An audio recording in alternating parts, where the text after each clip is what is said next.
Chapter 872. When they arrived at Shi's house, Lu Xiaoyu felt as if she had walked into the Grand View Garden. She had never seen such a big house before. Especially when Lu Xiaoyu followed Shi and Shi's mother upstairs to change into Shi's coat. The luxurious master bedroom, the spacious walk-in closet, and the tall toy display cabinet dazzled the young lady. Now that she said that she wanted to show her something, Lu Xiaoyu thought that she was talking about the colorful dolls. What is it? Is it fun? Lu Xiaoyu followed Shi's cheerful footsteps and asked excitedly. Hee, it's not fun. That's not what I meant. You can't play with it.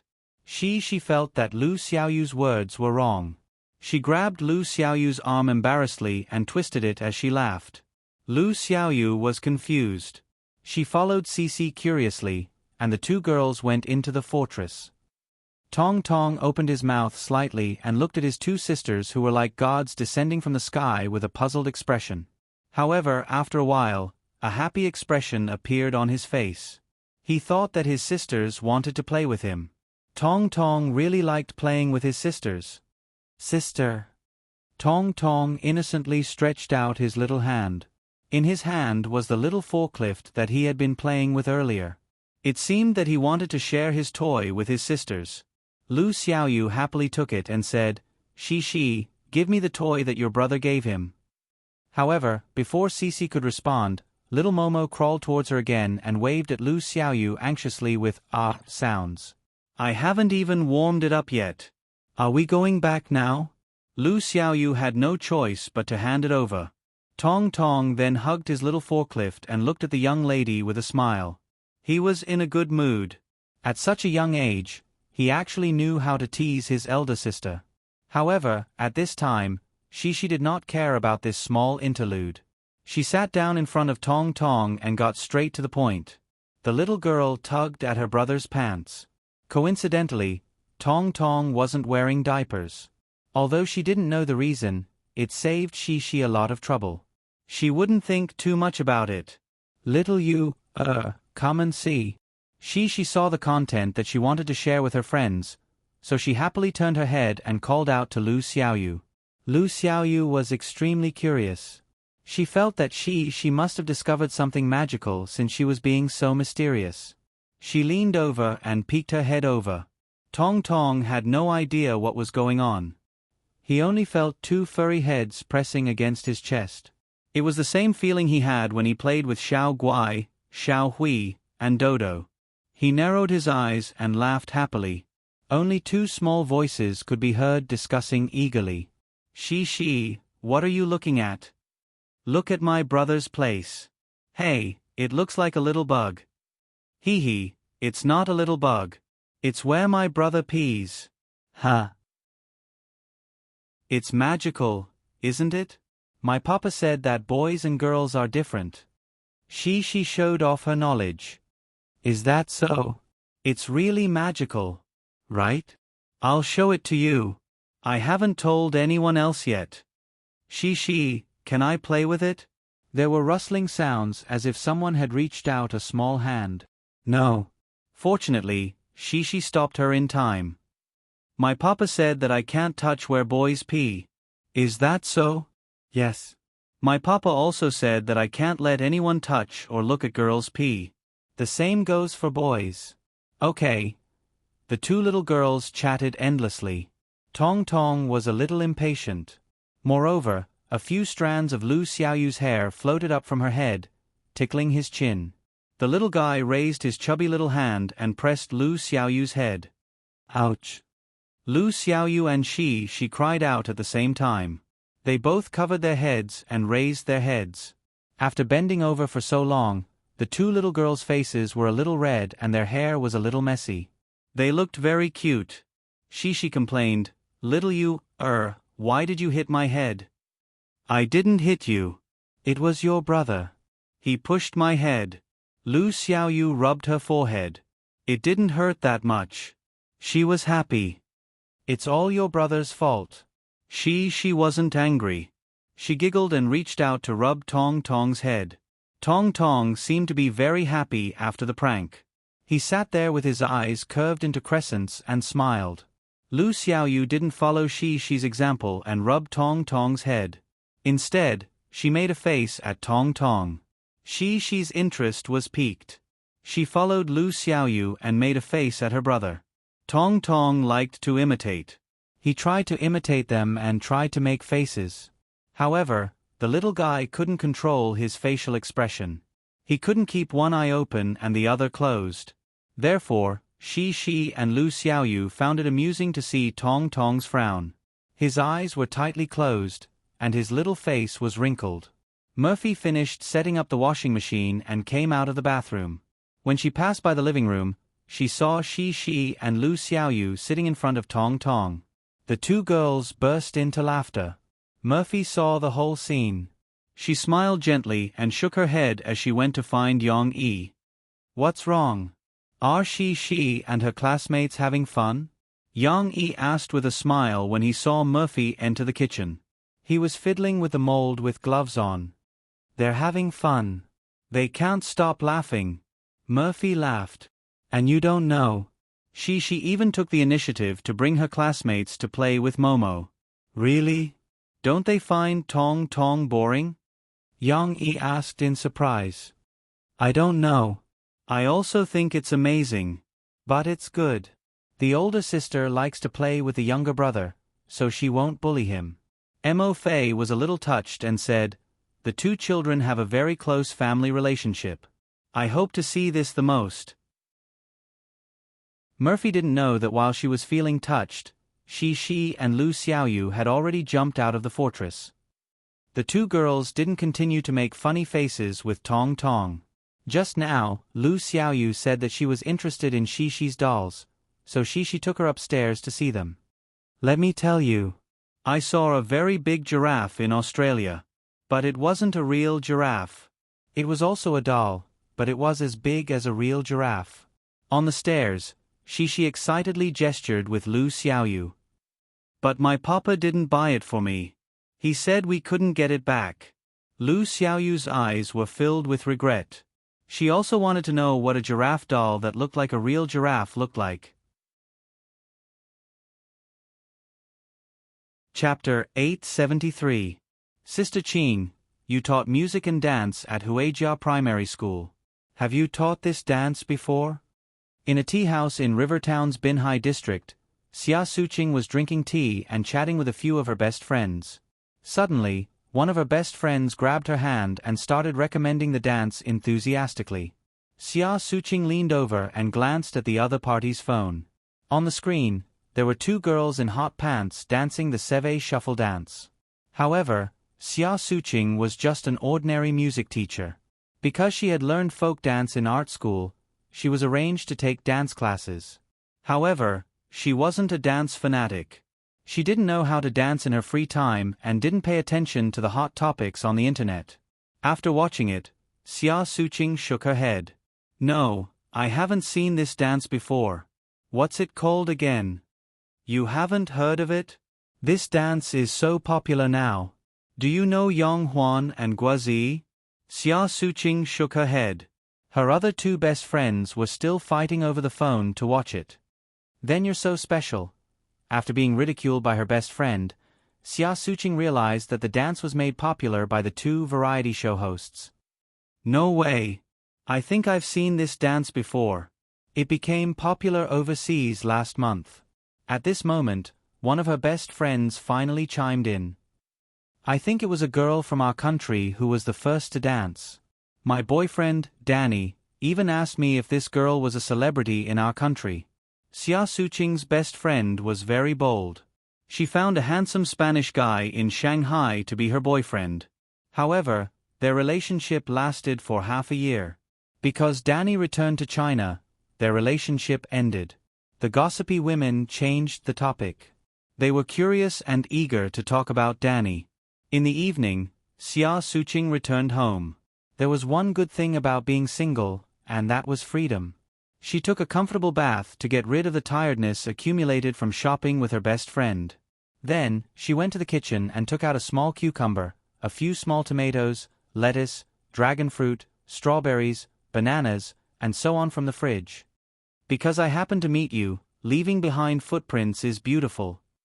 Xia Suqing hummed as she washed and cut the fruits and vegetables.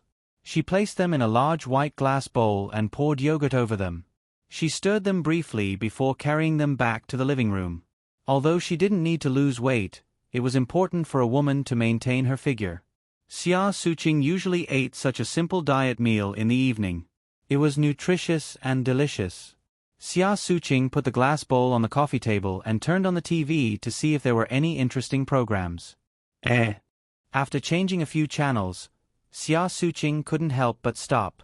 The television was playing an indoor variety show, and a few guests were dancing with the host. Of course, the program had been recorded half a month ago. They had wanted to attract a lot of attention before the dance became popular in the country. However, they did not expect that Yang Huan and Guazi would lead the way and steal the limelight that originally belonged to them before their program was broadcast. Of course, on TV, the host from half a month ago was seriously introducing the origin of this dance. Yang Yi. Xia Suqing had just eaten a few mouthfuls of her yogurt salad when she heard the host's introduction. She couldn't help but stop eating. His daughter was the first to dance? Xia Suqing remembered what her best friend had said. The first person to dance this dance and win the global popularity was a little Chinese girl. Although Xia Suqing was past the age of chasing celebrities, she really liked Yang Yi and Murphy's songs. Therefore, the host's introduction stimulated her interest. Xia Suqing put down the glass bowl and picked up her phone to do some research. The internet was very convenient. It didn't take long for her to find the video of Shi dancing on the Prada talk show. Shi's dance was still inferior to the dance of the girl in hot pants that her best friend had shown Xia Suqing. This was not only because she didn't have the hot figure and attractiveness of an adult girl, but also because she was too young. Her coordination was not as good as other people's. However, Xia Suqing's focus was not on these. She was so surprised that she forgot to close her mouth. She held a piece of banana with a toothpick in the air, but she also forgot to eat it. This child, isn't it that? Xia Suqing patted her head in frustration. The name was at the tip of her tongue, but she forgot it. Fortunately, the video had a title. Xia Suqing connected it with her memory. Yes, it's Yang Shi. Xia Suqing recognized Shi and knew that she was a student in her dance interest class. There were many students in the dance interest class. Even though Xia Suqing was only in charge of teaching the younger children, there were still hundreds of children in her class who had signed up to learn dance. Even so, Xia Suqing still had a deep impression of Shi. Shi was beautiful and slim. She was a good material for learning to dance. This was only one of the reasons. The main reason was that Cici was one of the best among the 100 or so lower grade children who were learning to dance. As a teacher, of course, she liked smart and studious students. Xia Suqing was no exception. So she's Yang Yi and Murphy's child. I heard that there were celebrities' children among the students who entered this year. Reporters blocked the door, but the school covered up the news. I didn't expect her to be in my class. Xia Suqing sighed. However, looking at the video of Shi's dance, Xia Suqing had a good idea. I can't tell anyone about this. In December, the school will hold an art competition. This is my trump card. It was late at night. In Wuhu district, at Lu Xiaoyu's house, Mama Lu called out to Lu Xiaoyu, who was sitting in front of the TV. Little fish, why aren't you writing in your diary? You're going to sleep after writing. After being called several times, Lu Xiaoyu reluctantly got up from the sofa. She pouted and complained, she doesn't even need to write in her diary. Don't talk about she all day. She's so smart. She can get 3 full marks. Are you as smart as her? Can you get a full mark? Mama Lu said mercilessly.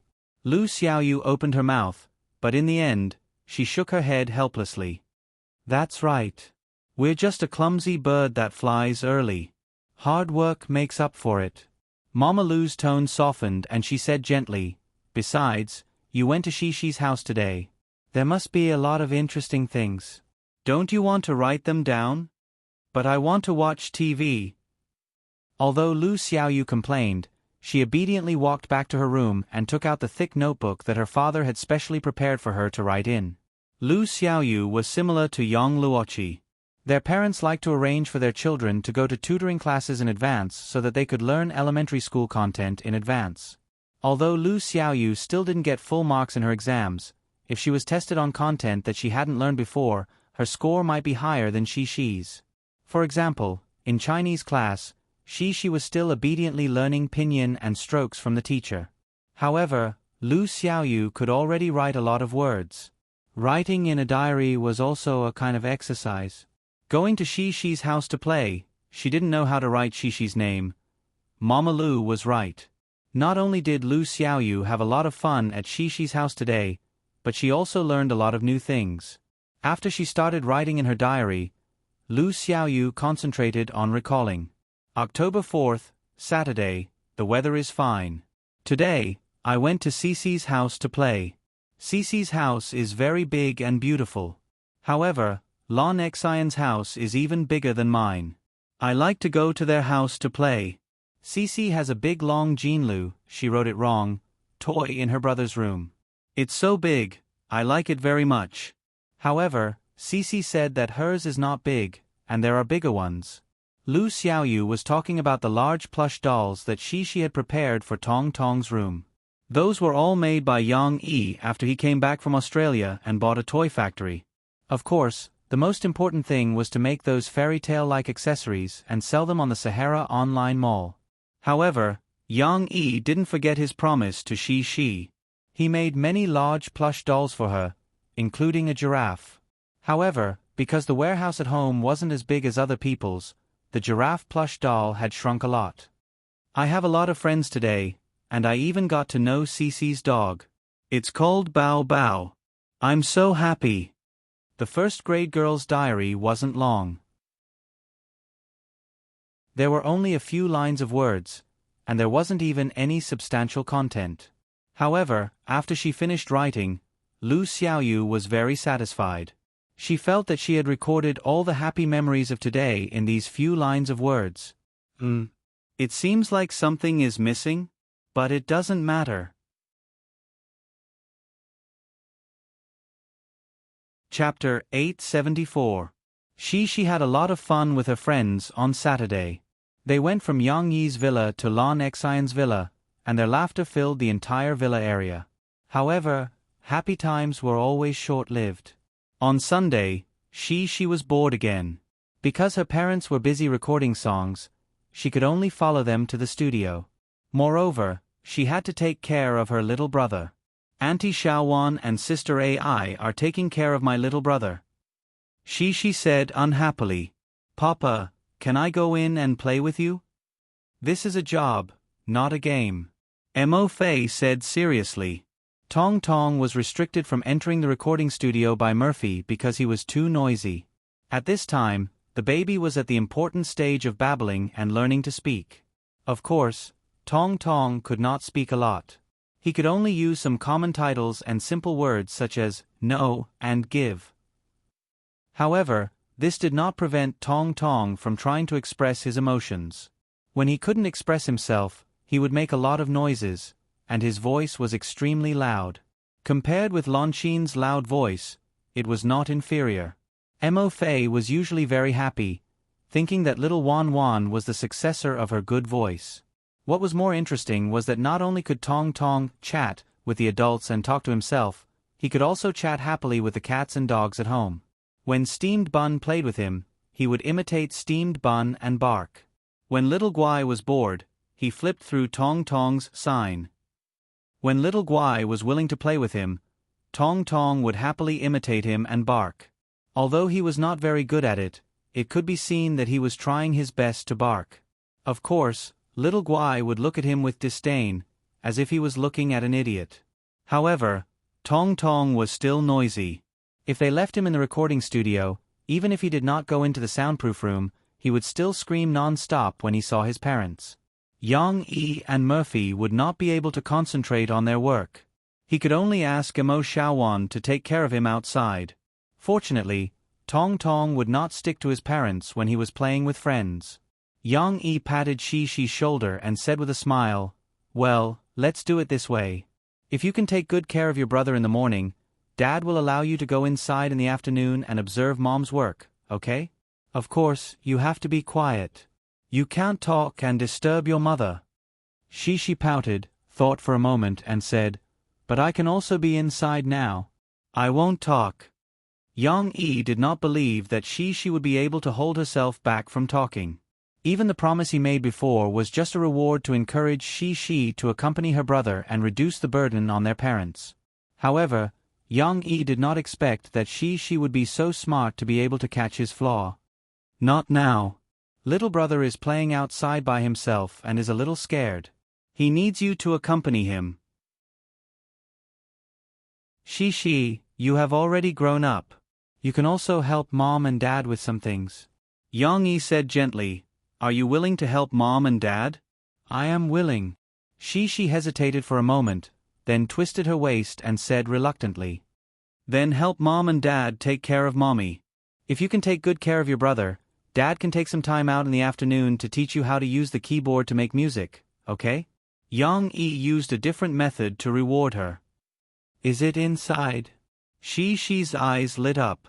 She felt that the equipment was very fun, but her father did not allow her to touch it. "Of course." Yang Yi nodded. He would follow up on Murphy's recording work in the morning, and in the afternoon, he could basically hand it over to Jin Ming, and he could go to another recording studio to play with Cece. At that time, he could even bring little Momo in. "Okay then. I will play with my brother." She readily agreed this time. While Yang Yi and Murphy were busy in the recording studio, at the scene of Shanghai TV station's Music Power Ranking program, more than 10 singers who released new songs in October were nervously preparing backstage. Such a ranking program was broadcasted live. Such fierce competition was also a test of the singers' live singing skills. It was clear at a glance who sang well and who sang badly. Suddenly, there was a commotion at the backstage entrance. The singers all turned their heads to look. The person who came was Chan Yijie.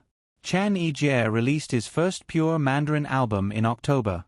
Since he had officially entered the Chinese music industry, he naturally had to participate in the ranking programs of the major TV stations to gain more exposure and honor for his songs. For this Mandarin album, Chan Yijie and Tianxiong Records were not allowed to fail.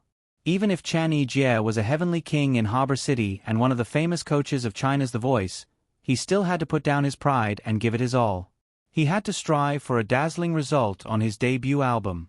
But Chan Yijie's arrival, in the eyes of this group of singers, was no doubt a giant crocodile breaking into a fish pond. It was not to say that there were no top singers in the Chinese music industry who could compete with Chan Yijie. On the contrary, there were quite a number of S-list singers in the Chinese music industry. There were even some whose singing skills were not inferior to Chan Yijie's. Take Murphy for example.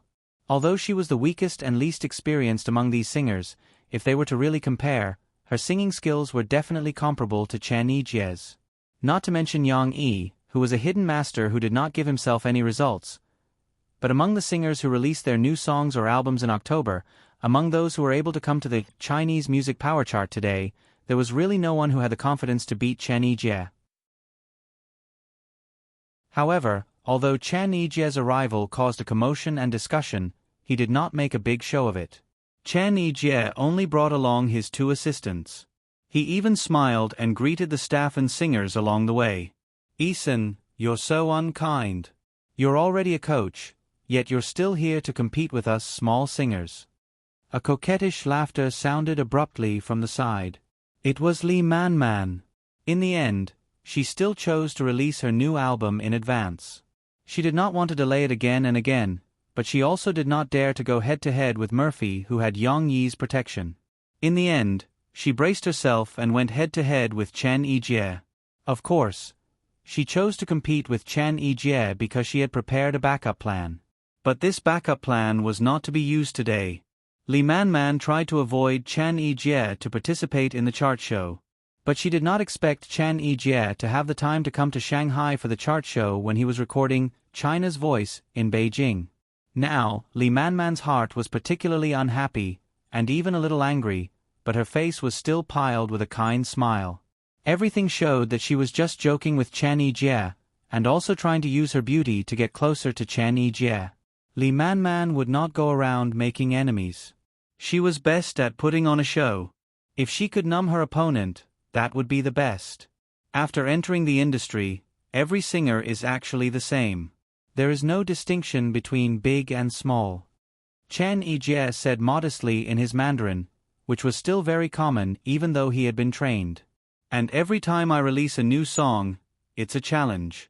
I also hope to win the recognition of the audience through the show and prove my strength. Haha, Eason, you're too humble. Your ability is obvious to everyone. No matter what song you sing, it will be very good. Why do you still need to prove yourself? Li Manman smiled. Of course. It's my first time participating in a chart show in China. I don't have much experience, so I'm still a newcomer. I hope everyone can give me more advice.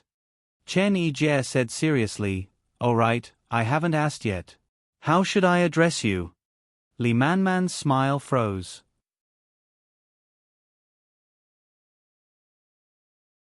Chapter 875.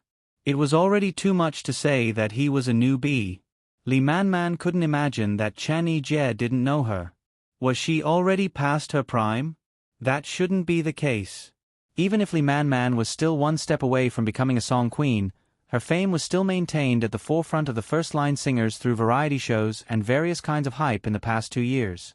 Ordinary singers had to respectfully call her Sister Manman when they saw her. How could Chen Yijie ignore her? Li Manman's smile was a little stiff. Chen Yijie was very innocent. He was actually a very pure singer. He didn't watch variety shows at all. At most, he would participate in variety shows and he would temporarily look for information to make up for it. Not to mention the variety shows in the mainland. Wasn't it normal that he didn't know Li Manman? What's more, Li Manman's songs were very ordinary. There was nothing special about her singing. Chen Yijie had no reason to pay attention to her. But he was still very modest. He thought that Li Manman was an ordinary star in the mainland. Since she took the initiative to greet him, Chen Yijie was still very willing to communicate with her to understand the mainland music industry and the hidden rules of this chart show. Asking her name was just a polite way of doing things. After all, Li Manman was still shrewd. She chuckled, pretended not to care, and introduced herself to Chen Yijie. She chatted with Chen Yijie for a while. When she saw that Chen Yijie was ready to put on makeup and wait for the stage, she hurriedly asked, Eason, can you tell me which song you're going to play today? This wasn't a secret. Chen Yijie answered sincerely, because my schedule is tight, I can't participate in all the chart shows for the whole month. I can only choose a few songs to play. Today's song is also the theme song of my album, 10 Years. More than half an hour later, Li Manman, who had finished singing her new song, returned to the lounge. She didn't want to squeeze with the other singers to watch the show, but she still couldn't help but ask her assistant to turn on the TV in the lounge. She wanted to see her opponent, especially Chen Yijie's performance. Not long after, the host introduced Chen Yijie, who was the finale of today's show. Today, Chen Yijie will bring us his new song, 10 Years, which was created by Yang Yi and has the same name as the album. Yang Yi again. Although Li Manman already knew that this song was written by Yang Yi, when she heard the name from the host's mouth, her eyes suddenly became bitter, as if Yang Yi owed her hundreds of millions. Chen Yijie's appearance triggered a tsunami of cheers from the audience. After all, it was Chen Yijie. Even if he was a singer from Harbor City, his popularity in the mainland still made Li Manman jealous. The accompaniment of 10 Years was a simple and gentle piano piece. The pure sound of the piano strings rang out, and the sad yet clear melody quickly silenced the lively scene. How could they bear to tarnish such a song with noise? If those 2 words weren't trembling, I wouldn't have realized how uncomfortable I felt. No matter how I said it, it's just a breakup. Chen Yijie's voice rang out. His unique voice was like an old friend whispering into one's ear, tugging at one's heartstrings. Not to mention the audience at the scene, even Li Manman, who was sitting in front of the TV, couldn't help but close her eyes, as if she was going to be healed by such a song. If there are no requirements for tomorrow, holding hands is like traveling. The rhyme of this song was just right. It was not very deliberate, and the transition was very soft, but it could give people an impulse to sing along. This kind of narration was really not difficult. The catchy lyrics, sad and beautiful melody.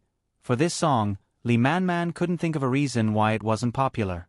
10 years ago, I didn't know you, you didn't belong to me, we were still the same, accompanying a stranger, walking through the streets that we gradually became familiar with.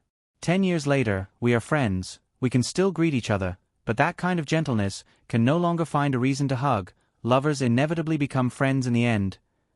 Chan Yi-jie's singing of this chorus made people's scalp tingle. There wasn't a high pitch, and it didn't seem difficult to sing.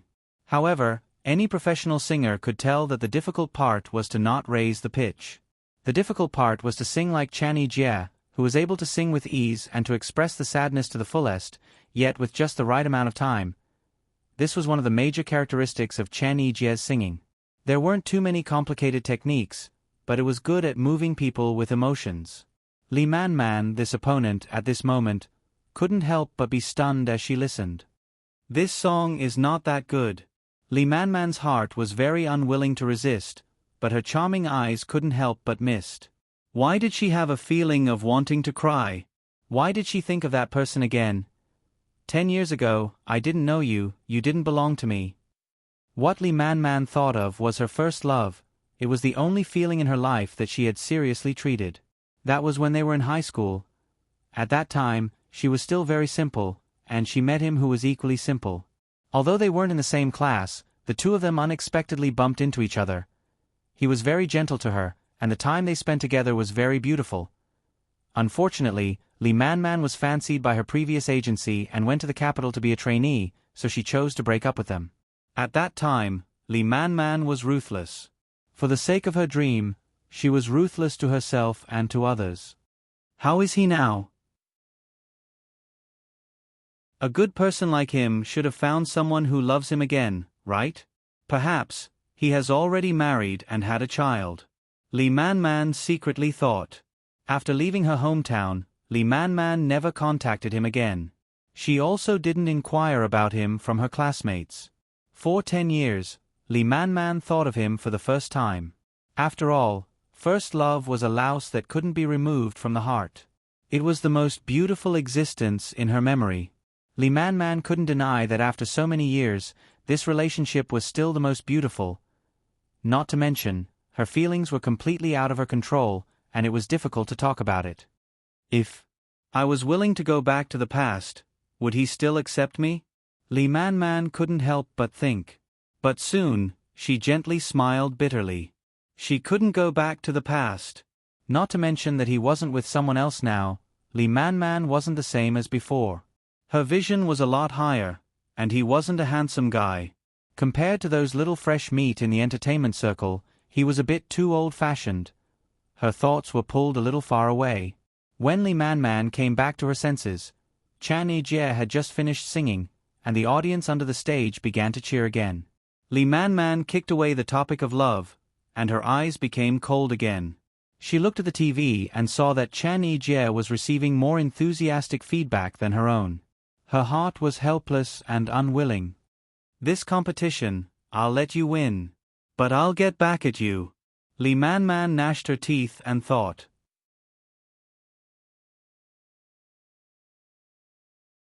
Chapter 876. When they returned to the Phoebe studio, the conference room next to the recording studio had been emptied out. Only a sofa and 2 small tables were left. The room had been meticulously decorated and had become a qualified resting room for mother and baby. After all, this was Yang Yi and Murphy's studio. They could do whatever they wanted. Since it was Sunday, most of the staff did not have to go to work. Only a few public relations department staff were on duty. Since they had nothing important to do, they came to play with Shi and Tong Tong. A few uncles and aunties came one after another and left a lot of snacks for Shi. I like to eat little biscuits, little biscuits. Little biscuits, fragrant and delicious. One bite at a time, one bite at a time. She hummed a song she made up as she tore open a bag of colorful soft candies. She had just eaten the biscuits and now she was singing new lyrics. I also like to eat little sweets, little biscuits. Little sweets are delicious too, soft and delicious. Xiao Ai and Demo Xiaowan looked at each other and snickered. They continued to quietly watch Shi's performance. As Cici sang, she was about to use her slender little fingers to pinch a light pink soft candy and stuff it into her mouth. However, she seemed to have sensed something. She turned her head and looked at her younger brother who was looking at her eagerly from the side. Tong Tong did not know if he was attracted by his sister's singing or the way she was happily munching on the snacks. He stared at his sister in a daze and did not blink for a long time. She took good care of her little brother. When she saw Tong Tong staring at her, she reached out her hand and shook the soft candy that she was about to stuff into her mouth. She asked, "Little brother, do you want to eat this?" Little Momo could understand such simple words, and even if he didn't understand, he could analyze it from his sister's actions. Immediately, his eyes lit up, and he clapped his little hands happily. His body shook on the ground, and he cried out in a childish voice, "Here, here." She reached out her hand but was stopped halfway by Xiao Ai. Xiao Ai stopped her and said, She, you can't give this to your brother. He won't eat it. He will choke." She blinked her big eyes. She hesitated for a moment before she retracted her hand and said, "Okay, I'll eat it myself." Tong Tong's gaze moved from his sister's hand to her mouth. The soft candy was right in front of him, but his sister ate it. Tong was about to drool when he suddenly became anxious. How could he not be anxious when the duck in his mouth flew away? Even more infuriating was when Tong Tong saw that his sister was not satisfied after eating one soft candy. She picked up another one, pinched it, and stuffed it into her mouth. As she chewed, she muttered, "It's delicious. It's super delicious. It's soft, bouncy, and sweet." She was just expressing her emotions. However, to Tong Tong, this was tantamount to a critical hit. Little Pai Wan pouted and was about to cry from being wronged. Xiao Ai and Demo Xiaowan hurriedly comforted him. Tong Tong really burst into tears. Tears and snot flowed down his face. He was so sad that he staggered and pointed at his sister as though he was complaining that his sister did not give him anything good to eat. She saw her brother crying and quickly explained, "It's not that I don't want to give you anything. You can't eat it. How about I give you some biscuits?" She picked out the best biscuits from the pile of snacks left by her uncles and aunties. She was going to tear them open and give them to Tong Tong, but she was stopped by Xiao Ai. "You can't give him any biscuits either." "Then what can little brother eat?" She asked in confusion. Before Xiao Ai could answer, she already had an answer. She remembered how her parents usually coaxed her brother. She said, "Sister Xiao Ai, give little brother some milk. He won't cry if he drinks milk." She's method worked. After a while, they finally coaxed Tong Tong with milk. "He's so easy to coax." Xiao Ai muttered to Mo Xiaowan. "It seems that mommy will also be a foodie in the future. She cries for food and stops crying for food." Mo Xiaowan giggled at her. "You can't talk about my brother like that." She jumped up and protested. Okay, I won't talk about him." Xiao Ai waved her hand happily. Without her uncles and aunties coming to visit, she felt a little bored. She decided to play with her brother for a while. The little girl took out some toys that she put in the studio and sat beside Tong Tong excitedly. "Little brother, let's play house, okay?" Do. Tong Tong pouted his little mouth and mumbled something excitedly. Cici took it that he agreed. She happily set up the toy table and placed a small teacup on it. There was also a teapot on the ground beside it. Here. Tong Tong was interested in the plastic teapot. He shouted and reached for the teapot. However, Cici was one step ahead of him. She took the small teapot and handed him a small umbrella with a long handle. She said, "Brother, you are a guest, and I am Papa. You said that you would come to my house as a guest. Little Swan and I was not picky. He grabbed the umbrella with both hands and fiddled with it with interest. Then, he made a series of sounds to his sister. "Okay, you can come to my house. Come at 10 o'clock in the morning. I'm at home. Moreover, I've already brewed the tea." Cece actually continued to hold the teapot and cheerfully said, "Sister, woo." Tong Tong did not know what she was talking about. Anyway, he felt that his sister was talking to him, so he responded excitedly. "Don't call me sister. You have to call me she. Oh. It doesn't matter. You are a guest, so you have to knock on the door first." She reached out and grabbed Tong Tong's little hand. She raised it and shook it a little before letting go. "Okay, please come in." She made up her own scene and made an inviting gesture. Tong Tong was very cooperative. He continued to wave the umbrella and talk with his sister.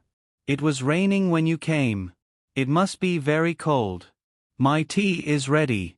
Let me pour a cup for you." She picked up the small teapot and poured tea into the teacup.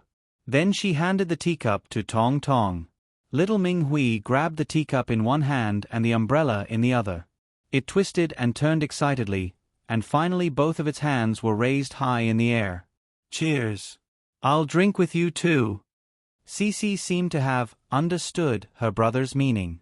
She also picked up the other teacup and raised it with a big smile. Xiao Ai and Mo Xiaowan watched the entire process with their mouths agape. Finally, they looked at each other as the two little guys cried out excitedly. "Do you understand what they are talking about?" Mo Xiaowan asked. She did not know whether to laugh or cry. "I can understand what Cece is saying, but Mommy, I don't know what he's saying at all." Xiao Ai smiled bitterly.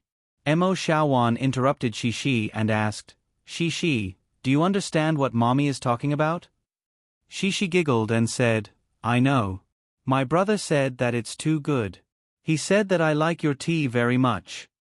"Is that so?" Mo Xiaowan and Xiao Ai felt like their intelligence had been hit. Tong Tong was a little unhappy that his sister's attention was taken away. He anxiously shouted, "Sister Luluia, my brother said that he wants to play with me." Shi translated seriously. "We know that. You guys play." Mo Xiaowan smiled bitterly and waved her hand. Halfway through, Yang Yi came out of the bathroom and took a look at Shi and Tong Tong. Yang Yi did not expect to see Shi and Tong Tong playing in full swing. Did Murphy say yesterday that Shi is starting to play with her brother? Yang Yi thought to himself. Shi also saw her father. However, this time, before her father could speak, Shi ran over happily and pushed her father out.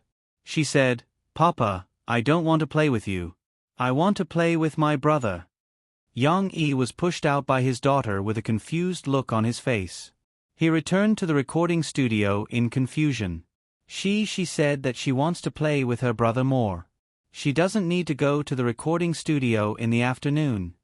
Yang Yi said to Murphy, not knowing whether to laugh or cry, "Isn't that good? She can accompany her brother and not disturb our work." Murphy was happy. At this moment, she was also happy. "Great, my brother is willing to play house with me." She did not know that her brother was so interesting. Not only could he play with her, but he could also be manipulated by her. Tong Tong could even make her wear a small flower hat and clip Shi's hair clip to dress up as a baby girl. Such a cooperative playmate who could communicate smoothly. Where could she find another one?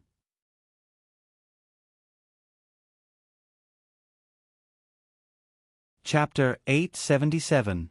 On Monday, Shi went to school. As soon as she sat down, Lu Xiaoyu couldn't wait to say to Shi, "You're so amazing. I didn't even know." Shi blinked her eyes in confusion. "What are you talking about?" In the past, I only told my dad and mom that your grades were very good. Then, yesterday, my mom showed me and said that you were very amazing. You even acted in a movie and could dance very well." Lu Xiaoyu tried hard to organize her words. However, with her limited vocabulary, it was still difficult to describe the surprise and admiration she felt when she watched Shishi's videos. Shishi frowned, tilted her head and thought for a while, then said, "But, I told you all about it." "Really? When?"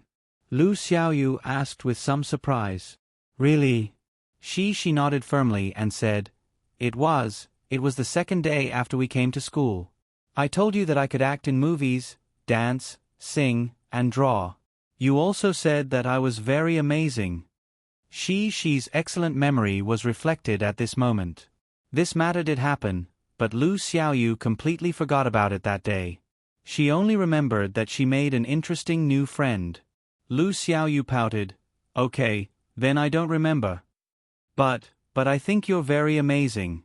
In the movie you acted in, you didn't like to talk." Lu Xiaoyu didn't take the matter that she forgot to heart. She excitedly continued to chat with Shishi. "But you didn't like to talk. My mom also asked me if you didn't like to talk." "Hee hee." Shishi also smiled at her deskmate. "Hee hee, because it's a movie, my papa said that Wang Mai doesn't like to talk. By the way, Sister Xiaowei doesn't like to talk either." Shishi's train of thought went astray. The silent Sister Xiaowei popped up in her mind, and she immediately understood where her sense of familiarity came from. It was also because of this similar experience that Shishi felt like she could understand this Sister Xiaowei, and she became more and more interested in her. "Who's Sister Xiaowei?" Lu Xiaoyu was confused. "Do you still act in movies?" "No, not really. I also acted in a movie. Chi-Chi and I. When you went to my house to play, the others all acted in a movie together. However, it was very, very short." As Sisi spoke, she returned to the main topic. "You've all acted in movies before?" Lu Xiaoyu was envious. "Yes." She nodded. "But Xin Air doesn't like to act in movies. I also want to have fun like you. I also want to act in movies with you." Lu Xiaoyu said enviously. Her parents didn't teach her to say this. Lu Xiaoyu just felt that her good friends all went to act in movies, but she didn't follow. She always felt like she was left behind. "Do you also like to act in movies?" She didn't think so thoroughly. She was kind and started from her own thoughts. She said to Lu Xiaoyu with concern, "I also like to act in movies, but my papa hasn't acted in movies for a long time, so I can't act in movies with him." She thought that she could only play with her father. "But my papa should still act in movies. Next time, if there's a chance next time, I'll ask my papa and ask him to let you act in movies too." She said enthusiastically. "Okay then. Shi, you're so nice." Lu Xiaoyu said happily, "But I actually want to ask, can I still go to your house to play next time? Your house is super fun." This was the question that Lu Xiaoyu had been holding back for the whole weekend. The so-called wanting to act in movies was just a temporary idea. Maybe she would forget about it in the afternoon. "Of course you can." She smiled and said, "I like to play with you. I like you. Chi-Chi, Zhaoyu, and Chen Shiyun all come to my house to play. It's very fun." "Hey, why isn't Xin Air here?" Lu Xiaoyu asked in surprise. "She's my neighbor. We often play together, but you rarely come here." She explained. "All right. I forgot, hee hee." The two little girls looked at each other again and laughed. She still had a lot to say. For example, she now liked to play house with her brother. There were too many interesting things that she could share with Lu Xiaoyu. But the morning reading class was about to start, so she could only regretfully wait until she was free. After several rounds of chart hits, the song 10 Years reached the top of the new best-selling song list without any accident. The speed of its climb to the top was a bit shocking, but it was not unexpected. After all, the singer who sang this song was Chan Yijie, and this song was written by Yang Yi. It received a lot of attention from the first day of its release. Although this was the first time that Chan Yijie had hit the best-selling music list in the mainland, his strength was obvious to all. It was only a matter of time before he reached the top. This news naturally grabbed the headlines of many entertainment media. The dragon crossing the river is not simple. Chen Yijie, the god of songs in Hong Kong, reached the top in the mainland. Chen Yijie, my question is not whether I can get the first place, but how long can I stay at the top? Chen Yijie's 10 years, countless frustrated people cry. Lin Qiqian praises Chen Yijie's new song, 10 years is the best song of the year. The media not only exclaimed and praised, but in these headlines, there was also an undercurrent, stirring up some sensitive nerves, the decline of mainland musicians?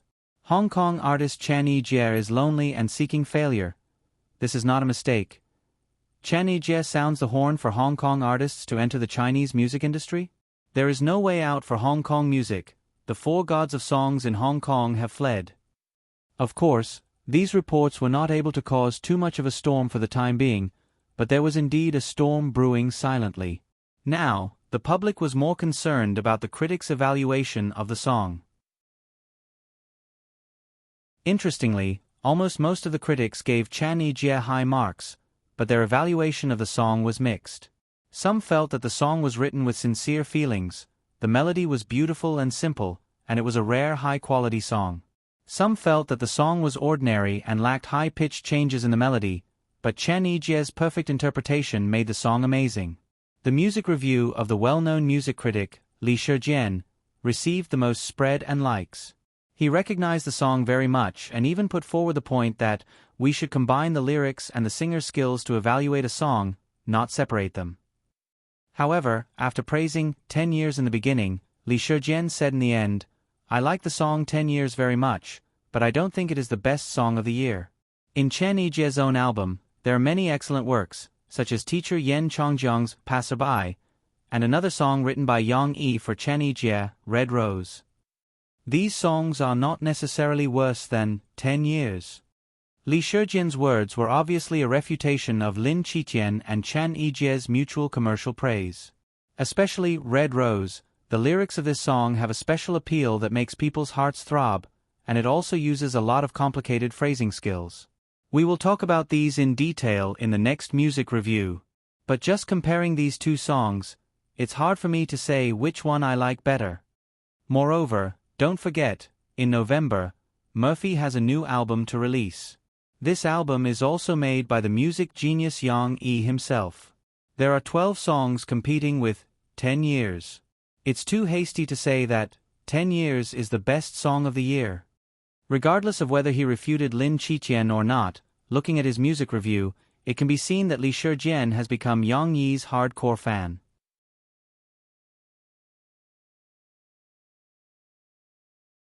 Chapter 878.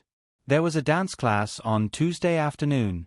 She carried her little dancing shoes and walked briskly to the Student Art Center for class. After greeting a few familiar friends, Shi and Yang Luoqi gathered together. The two girls whispered to each other as they changed their shoes. At this time, Xia Suqing, the teacher of the lower grade dance class, walked in. Hello, teacher. There were still many polite children who greeted her one after another. Hello, change your shoes first and put your things away. There's no rush. Class hasn't started yet. Xia Suqing comforted the nervous children. She looked around and found Shi in the crowd. Young Shi, please come out with the teacher for a moment. Xia Suqing smiled and waved at Shi. The teacher is calling me. Shi and Yang Luoqi looked at each other in surprise and quickly followed the teacher's footsteps. Xia Suqing brought Shi to her office. At this time, there were no teachers left in the office. They either went to class or had already gone back early. Therefore, Xia Suqing had no scruples. She smiled and said, Young Shi, the teacher didn't know that you had learned to dance before, and you danced very well. No wonder your comprehension was so high when you learned folk dance from the teacher. Shi looked at her in confusion. She didn't know what the teacher wanted to say. The teacher only saw the video of you dancing this dance this weekend. Xia Suqing danced the basic steps of the Seve shuffle dance on the spot. Shi understood this time. She smiled shyly at the teacher. Teacher Xia, I danced it. Xia Suqing didn't beat around the bush.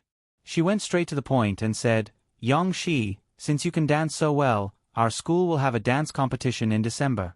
Can the teacher sign you up? Competition. Shi's gaze shifted back from a piece of art at the side. She had accidentally spaced out just now and asked in a daze. Yes, it's a competition where all the kids in school who like to dance compete together. Of course, it's also divided into lower grades and upper grades. You'll compete with your classmates from the first, second, and third grades to see who can dance the best. Xia Suqing smiled as she continued, if you agree, I'm prepared to combine the dance that you performed on the video with the folk dance that we're learning and rearrange it before submitting it to the competition. This time, Shi listened carefully and understood what the teacher meant. A dancing competition? Shi asked in surprise. Teacher Xia, will there be a great prize? She was not a competitive child. However, she was still very interested in competitions because her concept of competitions was limited to the handicraft competition she had participated in during the parent-child activities in kindergarten. She always felt that there was a possibility of winning a prize by participating in a competition. She was not a collector of rankings. She only liked to collect prizes. Even if it was just a little red flower, it would be fine. Yes, if you win, there will be a prize. Xia Suqing nodded and said hesitantly. Xia Suqing found it hard to say because she remembered that the prizes for the first, second, third, and even the winner's prizes were all notebooks.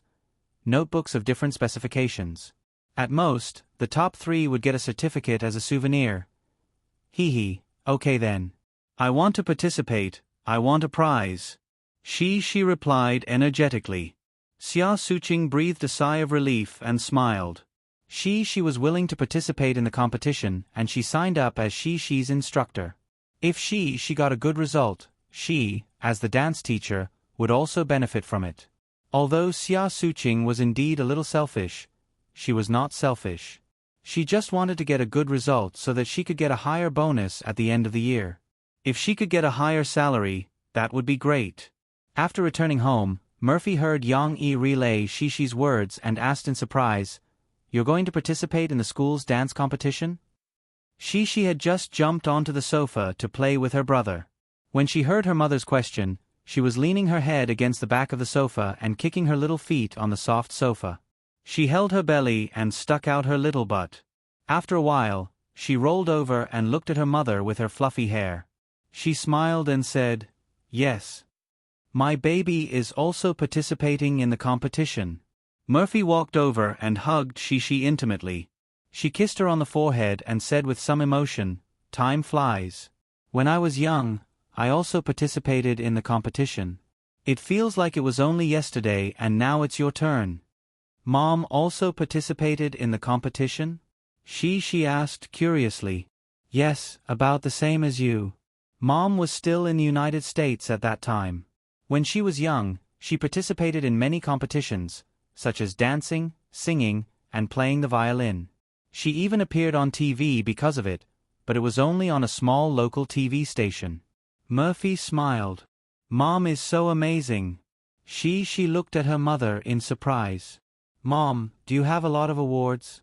Not a lot, I just put a cabinet in your grandpa's house. Murphy said proudly, I forgot to show it to you when I went back last time. I want a lot of awards too. She was envious. It doesn't matter if you don't get an award. The competition is about participation. She, don't put too much pressure on yourself. Yang Yi walked over and glanced at Murphy. He said in a reproachful tone, Mom, don't mislead Shi. What's the point of participating in so many competitions? Murphy didn't care about Yang Yi's reproach. She even winked at Shi and whispered in Shi's ear, Papa is unhappy. I'll show it to you when we go to Grandpa's house next time. Okay. Cece's eyes curved into crescents as she smiled. By the way, Shi, when is your competition? Murphy asked with interest. Mom is going to watch and cheer for you. Murphy even waved her fist, which made Shi excited. Teacher Xia said that it's December, but I don't know when. Shi recalled and said, I'll ask the teacher tomorrow. There was a dance class tomorrow. December? Murphy hesitated. She would be busy in December because she would release a new album at the end of November. December was the intensive promotion period. However, Murphy saw she's expectant eyes. She touched her head and said with a smile, "Well, Mom will go." "You go and ask the teacher first to confirm when the competition is. Mom asked Aunt Shaowan to arrange the time so that we can watch your competition on this day." "Okay. Mom and Papa will come to watch my competition." She danced with joy. "Dad will definitely go. You can rest assured." Although Yang Yi didn't want she to participate in too many competitions, he still wanted to watch his daughter's competition. At this time, he solemnly promised.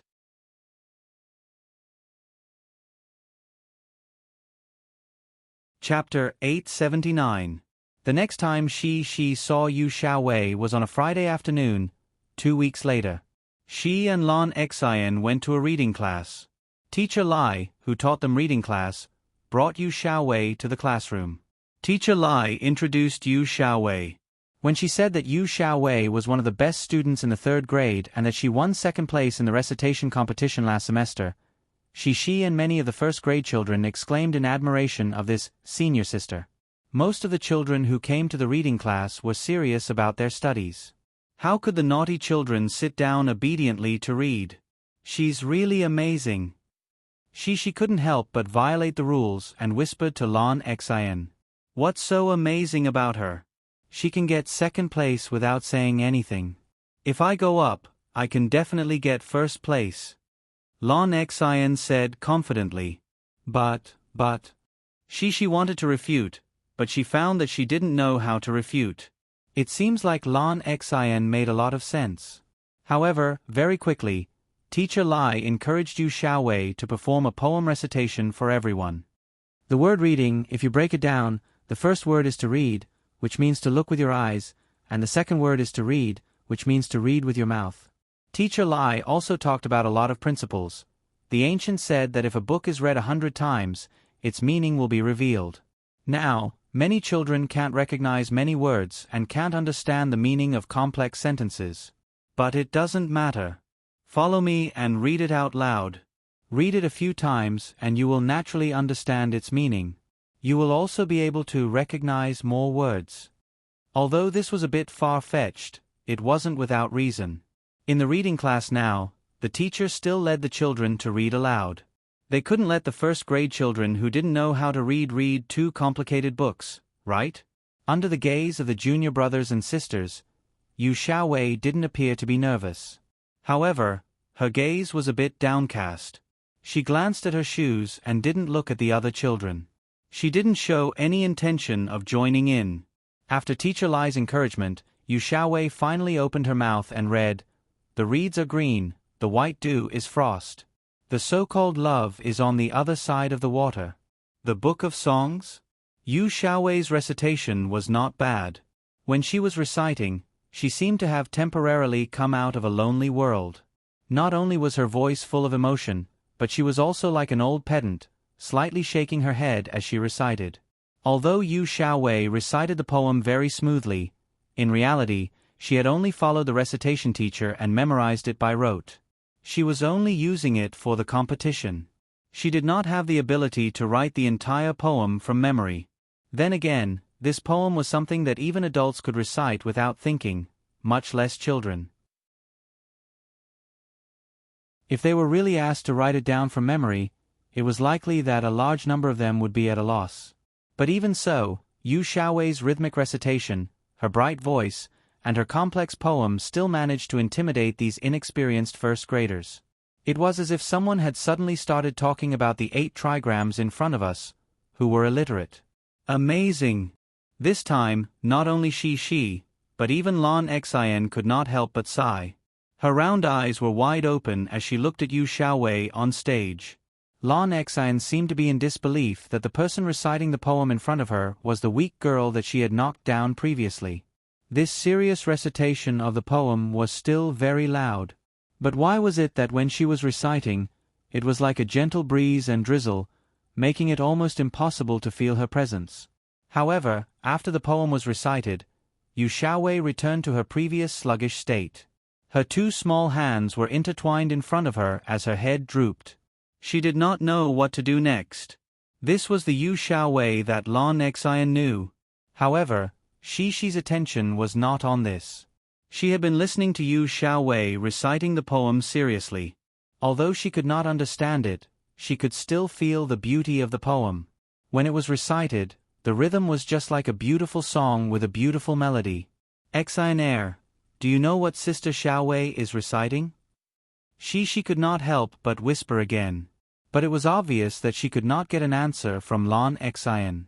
Lan Xian's perplexed eyes had already explained everything. What made Shi unbearable was that Teacher Lai did not explain the meaning of the poem to them. She let Yu Xiaowei sit in the empty seat below and join the other juniors for a first-grade reading class. Was the poem that student Yu Xiaowei recited nice? That's right. When we read out articles, we should also learn from her. We should not read for the sake of reading. We should add some emotional content to it. This way, it will be easier for us to understand the meaning of these articles. All right. Next, please turn to page 38. Today, we will read this modern poem together. Teacher Lai continued with her class, but Shi sat in her seat. She was tormented by her own curiosity, as if 100 claws were scratching her heart. This was the first time she had encountered such a situation. She liked this poem when she heard it, but the teacher did not tell her the meaning. If other children did not understand, then they did not understand and did not mind. But she was different. In the past, at home, her father would patiently answer all her questions. Her thirst for knowledge would always be satisfied. Now that it was no longer the case, of course she felt uncomfortable. Asking the teacher might be a good choice, but she had to listen to the class obediently and not interrupt the teacher's class. This was against the class discipline. When school started, Teacher Li had told her and the other students about the primary school rules. With great difficulty, Shi waited until the class ended. The little girl hesitated for a moment, but still mustered her courage and walked up to ask the teacher. You want to know the meaning of the poem that Yu Xiaowei recited? Teacher Lai was a little surprised and a little embarrassed as she asked. Actually, at this moment, Teacher Lai was a little guilty. Without any preparation, she really could not recite the meaning of the poem. She might not even be able to recite the whole poem. That's right. Shi's big eyes were filled with urgent expectation. Luckily, Teacher Lai had her ways. She patted Shi's shoulder and said gently, You're still young and don't understand classical Chinese. It's useless for me to tell you now. In the future, when you learn more words than these, you'll be able to understand the meaning of this poem. After saying that, Teacher Lai called the children out of school. This reason seemed to contradict her previous theory of emphasizing on studying more, but she could not find any fault with it. The little girl's eyes revealed a disappointed expression. But when she turned around, she saw Lan Xian and Yu Xiaowei, who was beside Lan Xian. That's right. There's also Sister Xiaowei. She suddenly became happy. In her heart, the senior big sister must know a lot of things.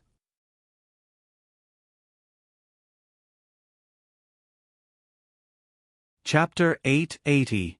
Lan Xian originally didn't like Yu Xiaowei very much, but when she was in class just now, she became very interested in Yu Xiaowei.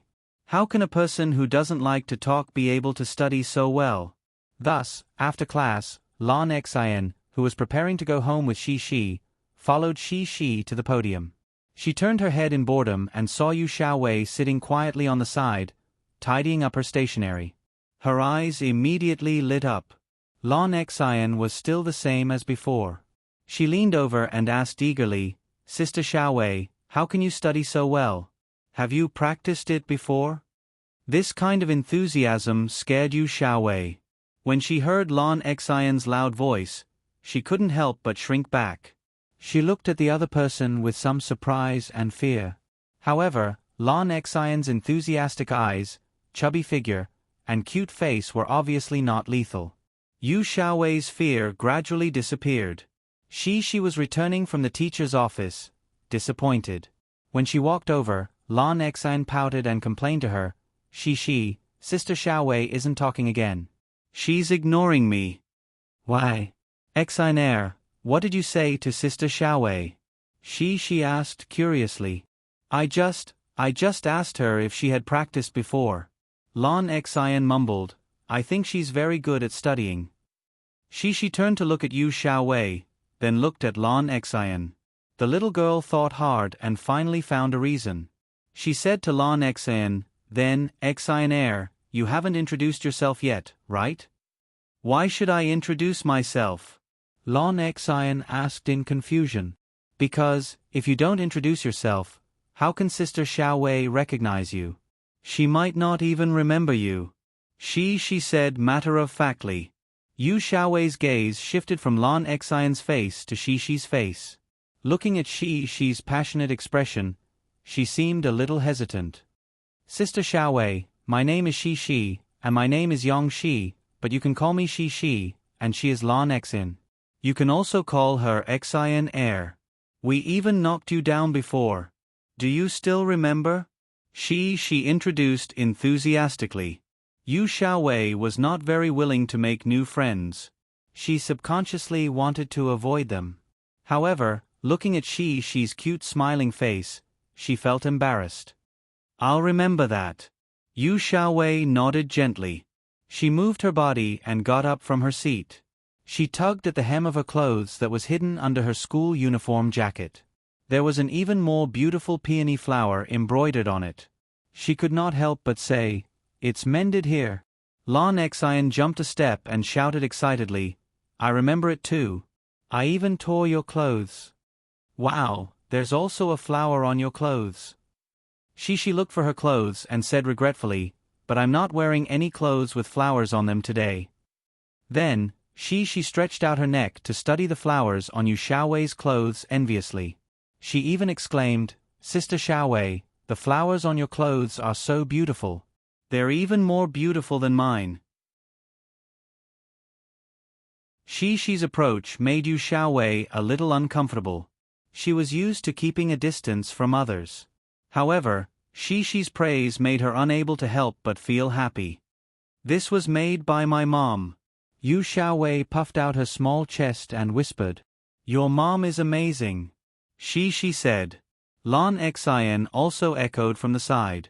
Because of a flower, Yu Xiaowei finally got closer to Shi. At least, she was not as unwilling to talk as before. Although she was still a little wary and didn't talk much. Sister Xiaowei, just now Xiner asked you if you've practiced reading. She had a good memory and did not forget about Lon Xian. Lon Xian had forgotten about it herself. At this moment she nodded vigorously and said, Yes. I asked. I took a recitation class. The teacher taught me. Yu Xiaowei answered simply. I see. Now it's my turn to ask questions. She said excitedly, Sister Xiaowei, what you recited just now was what you recited in class. What did it mean?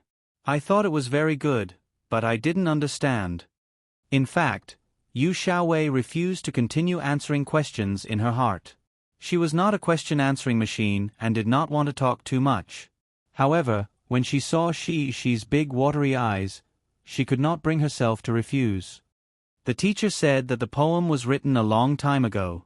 At that time, people still used classical Chinese. Then, I didn't understand the meaning. I will understand it in the future.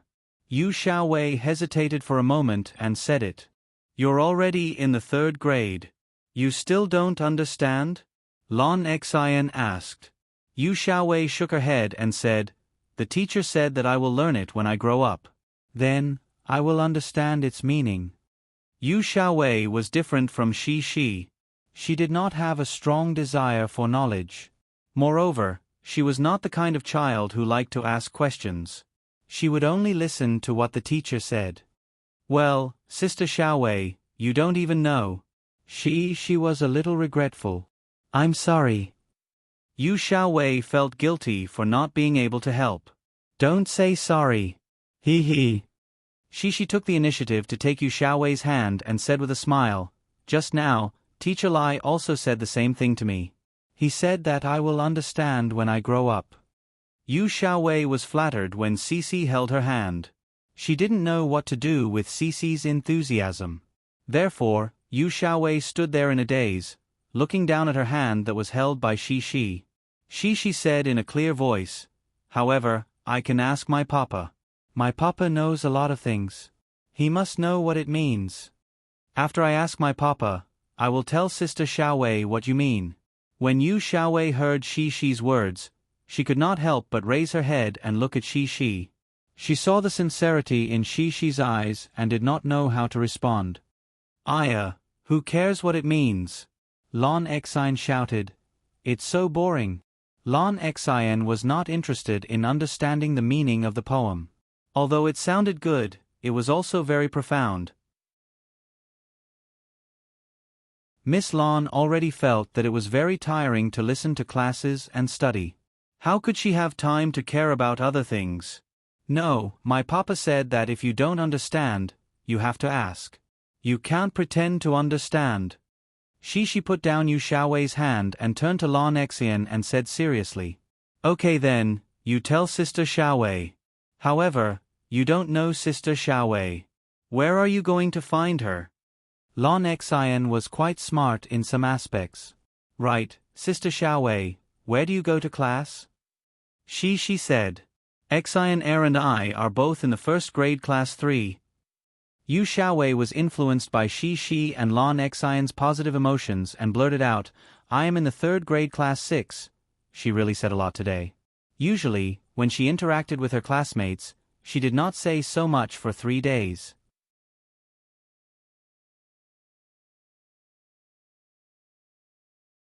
Chapter 881. Yu Xiaowei didn't know how she got out of school. She was a little dizzy from Shi and Lon Xien's incessant chatter. However, her mood was unprecedentedly good. How could she describe this feeling? It was as if a tightly shut window had been quietly opened by a small crack. The spring breeze outside the window was cool and refreshing, with a sweet floral scent. Yu Xiaowei definitely couldn't figure it out. However, when her footsteps stopped, she realized that her mother wasn't bringing her to the bus stop. Yu Xiaowei turned her head and looked at her mother in confusion. Yu Ying also turned her head and looked at her with a smile. She said, "Xiaowei, look, Mom bought a car." In front of her, a cream-colored lady's motorcycle was parked by the side of the road. It was brand new, as if the metal frame of the rearview mirror was shiny. The motorcycle wasn't big. After all, it was a lady's motorcycle. It was petite and cute, which was very likable. Yu Xiaowei's face revealed a trace of surprise.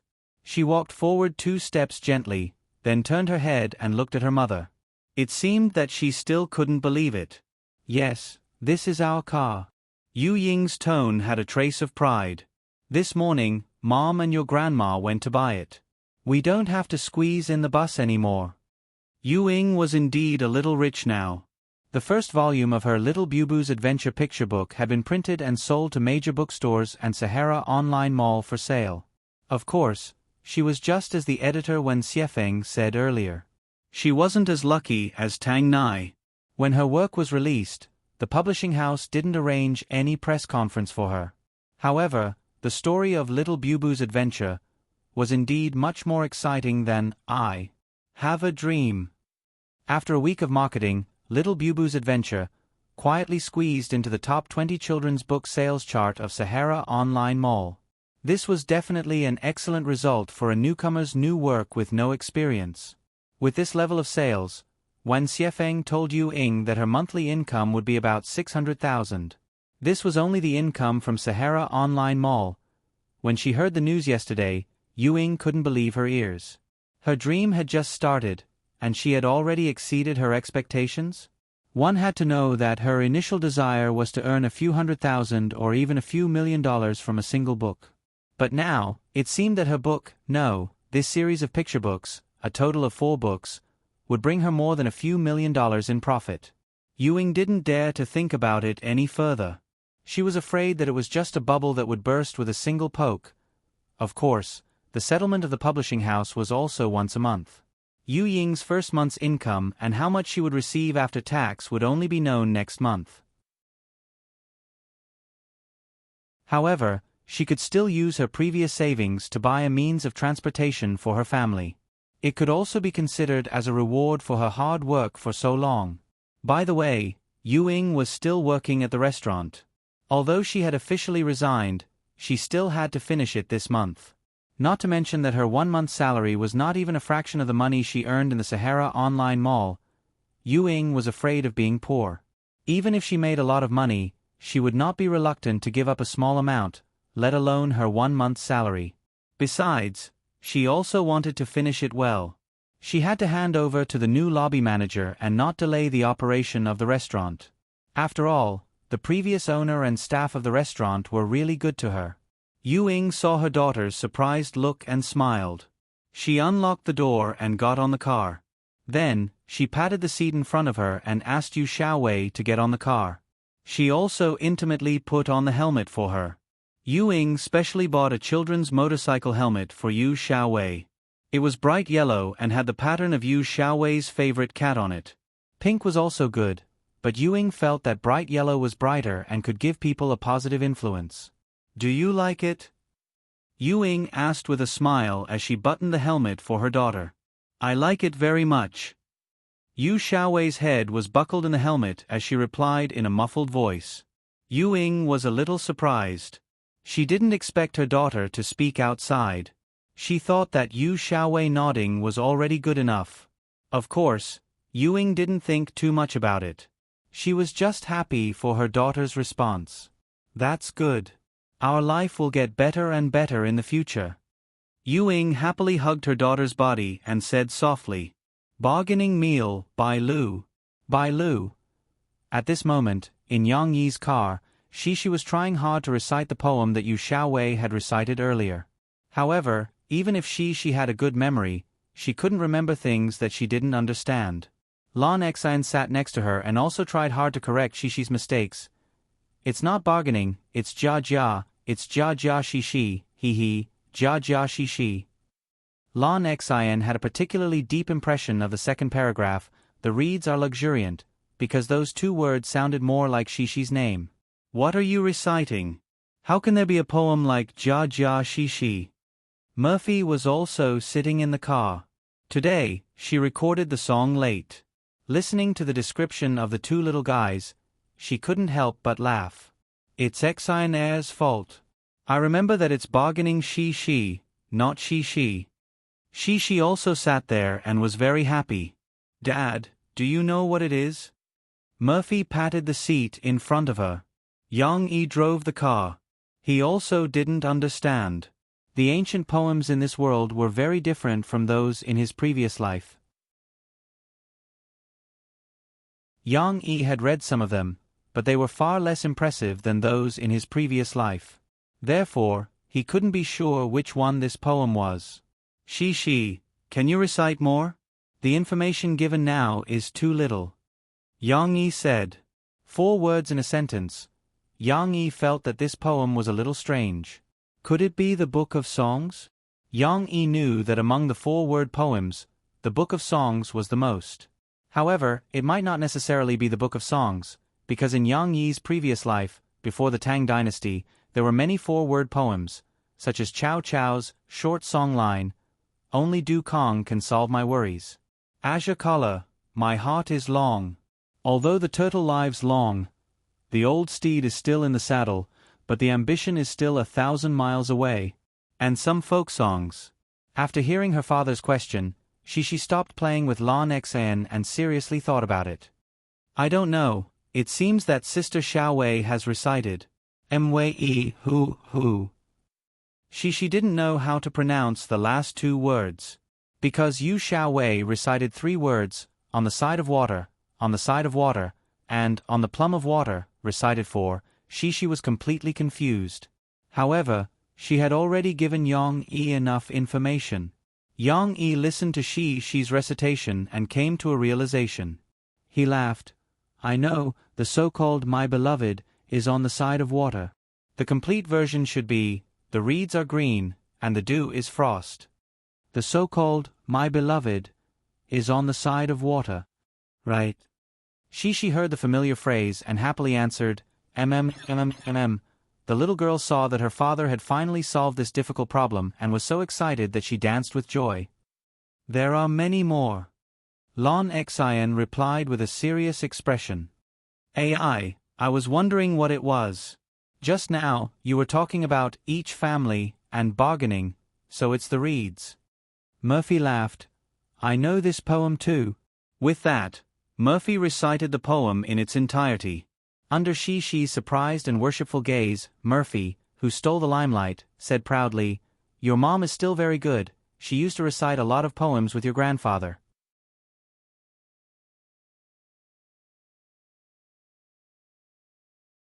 Chapter 882. Although Yang Yi didn't know anything at the beginning, his education of Shi was still considered pretty good. While he did everything himself, he was also good at learning. He combined various educational concepts to encourage Shi to be more tolerant in learning and experiencing the splendor of different cultures. This kind of education method could be said to be very modern. However, it wasn't without its shortcomings. For example, his education of Shi rarely involved traditional Chinese culture. Other children could recite poems at the age of 3. For example, Nan Xiaoyu. Although this little boy was shy, he could definitely be called a top student when it came to poetry and painting. However, even though she could speak many foreign languages fluently, she couldn't recite many ancient poems. It wasn't that Yang Yi discriminated against traditional Chinese culture. There were many reasons for Shi's situation. On the one hand, Yang Yi didn't have a deep understanding of this world's traditional Chinese culture. Even if the development of the culture was similar, first poetry, then lyrics, then music, and finally 100 schools of thought, Yang Yi almost couldn't recognize the works after the 3 kingdoms. He didn't even have the confidence to understand them, so how could he use them to teach Shi? Of course, this reason didn't have a deep impact. The deeper impact was discovered by Yang Yi in his research of many modern educational concepts. Many educational experts believed that it wasn't advisable to let children recite ancient poems at such a young age, especially before the age of 3 or 4. This was because reciting poems didn't have any benefits for children at this stage. They were too young and couldn't understand the beauty of these poems. On the contrary, if it were children other than Shi, their memory wouldn't be good enough. They could only imitate and memorize by rote. This kind of forced memorization would cause a certain degree of damage to their brains. Furthermore, forcing children at this age to do things they didn't like to do would also cause them to have a conflicted mentality. Even if they could recite some poems, it would be with impatience. Over time, they would form an impression that they hated poems. In the future, when they could understand poems, they might not be willing to learn them. In addition, don't assume that children at this stage have a good memory and can memorize many poems. In the future, they will understand the beauty of these poems. When children reach the age of 4, their memories would be reshuffled. Very few children could still remember things that happened before they were 4 years old. Even for Shi, who had a good memory, her memories before she was 4 years old had gradually become blurry. It was also because of these reasons that Yang Yi forgot to train Shi in this aspect. That's right, he really forgot. This was because she was already 6 years old. No matter what, she had developed a part of her ability to understand. She had reached the age where she could recite poems. Now, through the rearview mirror, Yang Yi saw she excitedly asking her mother to recite poems from the Book of Songs. That was when he suddenly remembered. It was time to teach she something unique to the Chinese. In addition, Yang Yi also remembered that because of the old man's reprimand, he had stopped letting she learn martial arts for 2 years. She had already started learning to dance. There was no reason why she couldn't learn martial arts. While Yang Yi's imagination was running wild, Murphy was proudly showing off some simple poems that she remembered to Shi. She admired and said happily, "Mom, you're so awesome. But, the poem that Sister Xiaowei is reciting, what does it mean?" This was what she couldn't forget. What does it mean? The meaning is very simple. It's very good. Murphy seemed to be stuck and couldn't say it. That's right. Everyone knew the gist of this poem. There's a girl you like on the other side of the water. But if you really asked Murphy to summarize the gist of it, Murphy realized that she only knew half of it. Not to mention translating it. What is a reed? Murphy didn't know what to say. Yang-e, can you tell your daughter the meaning of this poem? Murphy could only ask Yang-e for help, ashamed. This is complicated to explain. You have to explain it word by word and then understand the whole sentence. Yang-e came to his senses. He smiled and said, She, I'll talk to you about it when we get home, okay? Sure. She smiled sweetly. She didn't care, but she still cared about her little friend. But Xian can't hear it. I want to go home for dinner. She, you can just tell Sister Xiaowei. Lon Xian was still not interested. Hey, is this Sister Xiaowei the one you met last time? Murphy was curious. Yes, our teacher asked Sister Xiaowei to read to us today. She's a nice person and speaks well. She and Lon Xian said at the same time. I remember you said last time that she didn't like to talk. Yang-e smiled. She did. She cried. She spoke later. Lon Xian also nodded seriously. If she didn't speak, Lon Xian didn't like to be friends with her. Now it was much better. Although it was Friday night and there were still 2 days off tomorrow, Yang-e still asked Shi to finish her homework first. After dinner, when they came back from a walk, his small sinology class slowly began. There was no need for too complicated equipment. Yang-e only took out a large whiteboard from the storage room, took a whiteboard pen, and started the class for Shi in the living room. Her father's class was always very interesting. Shi didn't get bored. She sat in front of the small desk where she did her homework early and happily watched her father write down the poem Wind of Qin, Reeds and Mountains on the whiteboard. Murphy didn't like classes, but she wanted Tong Tong to be influenced by sinology. She hugged Tong Tong and sat on the sofa near Shi. However, Tong Tong couldn't sit still. He wanted to crawl outside. Unfortunately, how could he escape from his mother's 5 fingers? This poem comes from the Book of Songs, which is the earliest collection of poems in our country. Its poems were all created more than 2,000 years ago and were written by many unknown authors. It can be said that it has a very long history. Yang-e briefly introduced its history. A very long time ago? Shi thought of the fairy tales her father told her. Is it even longer than Sun Wukong? It can't be compared, but it's all in ancient times. Yang-e said with a smile.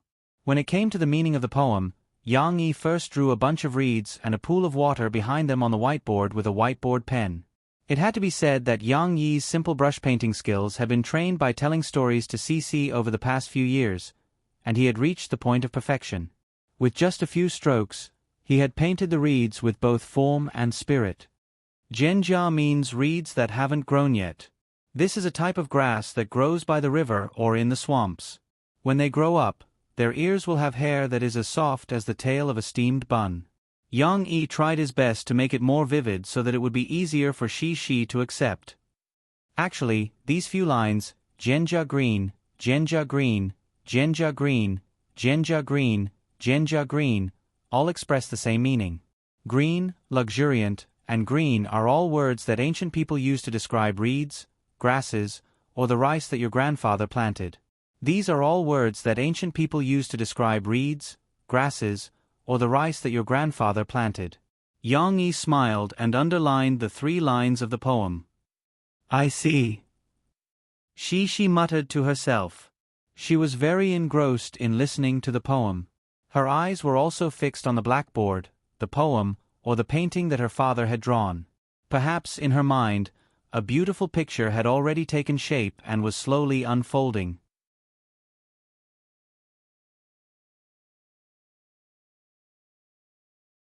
Chapter 883. After Yang-e's interpretation of the ancient poem, Shi quickly understood the meaning of the poem, the wind of Qin, reeds and mountains. Isn't it just difficult to find someone you like? Of course, Shi's understanding of like was still on the level of friends. It was just like how she felt that Yu Xiaowei was very interesting, a powerful and easy-to-talk-to friend. Yang Yi didn't analyze the deeper meaning of the ancient poem too deeply. He felt that she hadn't reached the stage where she could completely understand it, so he wanted to use another level to maintain Shishi's interest in ancient poems. Therefore, when Murphy thought that he had finished speaking and was about to put down Tong Tong, who was already rebelling, Yang Yi smiled and said, "Actually, this poem also has a song. Using the poem as the framework, you can also sing it." Wow. Really? She was like a little fangirl. She held her small hands and looked at her father with admiration. How does my father know everything? He's really too amazing. Really? This poem can be sung? Murphy looked at Yang Yi in surprise. Of course. Yang Yi enjoyed being stared at by the two women he loved the most. Naturally, he couldn't help but want to show off his skills. There was a small problem: there was no piano at home, because they had to make room for Tong Tong's castle to play in, and because Yang Yi and Murphy spent most of their time in the studio, there was a performance-level piano in the studio, so they didn't buy a piano at home. They didn't like upright pianos. But this wasn't a problem for Yang Yi. He gestured to Shi and Murphy to wait for a while, then ran up to the third floor and took down the electronic piano from the small studio. It's not a piano. The sound quality is a bit worse. Yang Yi looked up and smiled. The electronic piano wasn't without its benefits. For example, it could adjust the volume. After the soothing prelude, Yang Yi turned down the accompaniment of the electronic piano and began to sing. Lush green grass, boundless white fog. Note 1, Yang Yi was imitating Li Jian's singing style. His voice might be lower than Teresa Teng's, and it didn't have the sweet beauty of a female voice, but the melodious tone made people feel as if they were in the same place. It was as if there was really a reed field filled with white fog in front of them. What was even more amazing was that Yang Yi was imitating the way he used his emotions to control the tone of his voice. Sometimes the high pitch, sometimes the low pitch. It gave people a sense of beauty that was similar to poetry. Maybe Cece didn't feel it that deeply, but when Mo Fei heard the first sentence, she couldn't help but close her eyes and raise her slender left hand as if she was following the rhythm. Her ears were very picky. She could clearly hear the changes in Yang Yi's breath when he was singing. It was also because of this that Yang Yi used his endless breath to easily control the weak part of the first few lines of the song. He didn't stop singing halfway. But it was also because of this switch between strong and weak tones that the poetic scrolls slowly opened up in her mind along with the song. I'm willing to go with the flow, looking for her direction, but I vaguely see. Yang Yi's string of glissando was so beautiful. Murphy's body trembled slightly, as if there was a surge of energy, as if she wanted to hum along with him. She's in the middle of the water. The pronunciation of the next line was so special that Murphy couldn't help but open her eyes. She wanted to understand how Yang Yi could infuse the word middle with such inspiration. Of course, the lyrics had already been sung. Murphy looked at Yang Yi's eyes, and there was only an unconcealable love left. The following repetition lost some of its freshness. Only the interaction between Yang Yi and Shi's head was left. Murphy didn't close her eyes again. She calmed down and enjoyed the gentle beauty of the song. There's a beauty on the other side of the water. The last line was supposed to have a little bit of a return after the high notes, and even a sense of emptiness that gradually drifted away. But Yang Yi forgot to sing it. After all, he was singing in front of his family. He was eager to get the praise of his daughter and wife, so he ended it a little sloppily. How is it? Yang Yi released the keys and asked with a smile, how is it? When the sound of the electronic piano ended, Yang Yi released the keys and withdrew his hands. It's good. She couldn't wait any longer. She clapped her little hands and called out crisply. She looked at her father with big sparkling eyes, as if there were little stars in them that were about to jump out. Ha ha. Yang Yi raised his eyebrows at his daughter and laughed happily. She sat in her seat and didn't jump up and down for a while. But she also learned from her father and squinted her eyes, giggling non-stop. It's really good. Murphy also sighed with emotion. I'm thinking, in the past, did the ancients also sing with this kind of rhythm? It's so beautiful, it has a very strong ancient feeling. I'm not sure if the ancients also sang like this. Yang Yi smiled at Murphy. But, this song is indeed an ancient song. And, in fact, I'm not the best at singing this song. Its tune is more suitable for a female voice. Wasn't that right? Even though Li Jian's cover was a classic, even though Tang Li Jun only sang a cover, her version was definitely the best. One must know that in 1980, she released a record with the same title. Not only was it a platinum record, but it was also recognized by fans as the one with the best singing. The original singer, Gao Lingfeng, later said on a variety show that after listening to Deng's version, she even forgot that she was the original singer. When she remembered, she felt ashamed that her singing was really bad. Is it really suitable for a female voice? It's really, but I haven't tried it yet. Murphy was surprised at first, then she fell into a state of deep thought. When you have time, you should practice this song too. Yang Yi encouraged. Of course, Murphy's voice was very different from Deng's. Yang Yi didn't think that Murphy could sing with the same feeling as Deng's. Moreover, Murphy also had her own understanding of the song. Yang Yi was looking forward to Murphy's version. He didn't know if it could surpass the classic. I want to sing too. She didn't want to be left out, so she raised her small hand. Yang Yi and Murphy looked at each other and laughed. You can sing if you want. Dad can teach you to sing now. Didn't you say that you wanted to tell the meaning of this poem to Sister Xiaowei? Maybe it'll be more interesting if you sing it to her. Yang Yi said. Dad just said it casually, but Shi's eyes lit up. Yes. Why didn't I think of that? The little girl could even draw inferences. She counted with her fingers and said happily, I can also sing it to Xiner. Because she thinks that Sister Xiaowei's singing is good, I can sing very well too.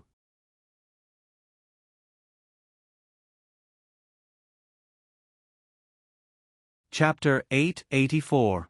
Yang Yi was teaching Shi how to sing, on the waterside at home. It was quite fun teaching her.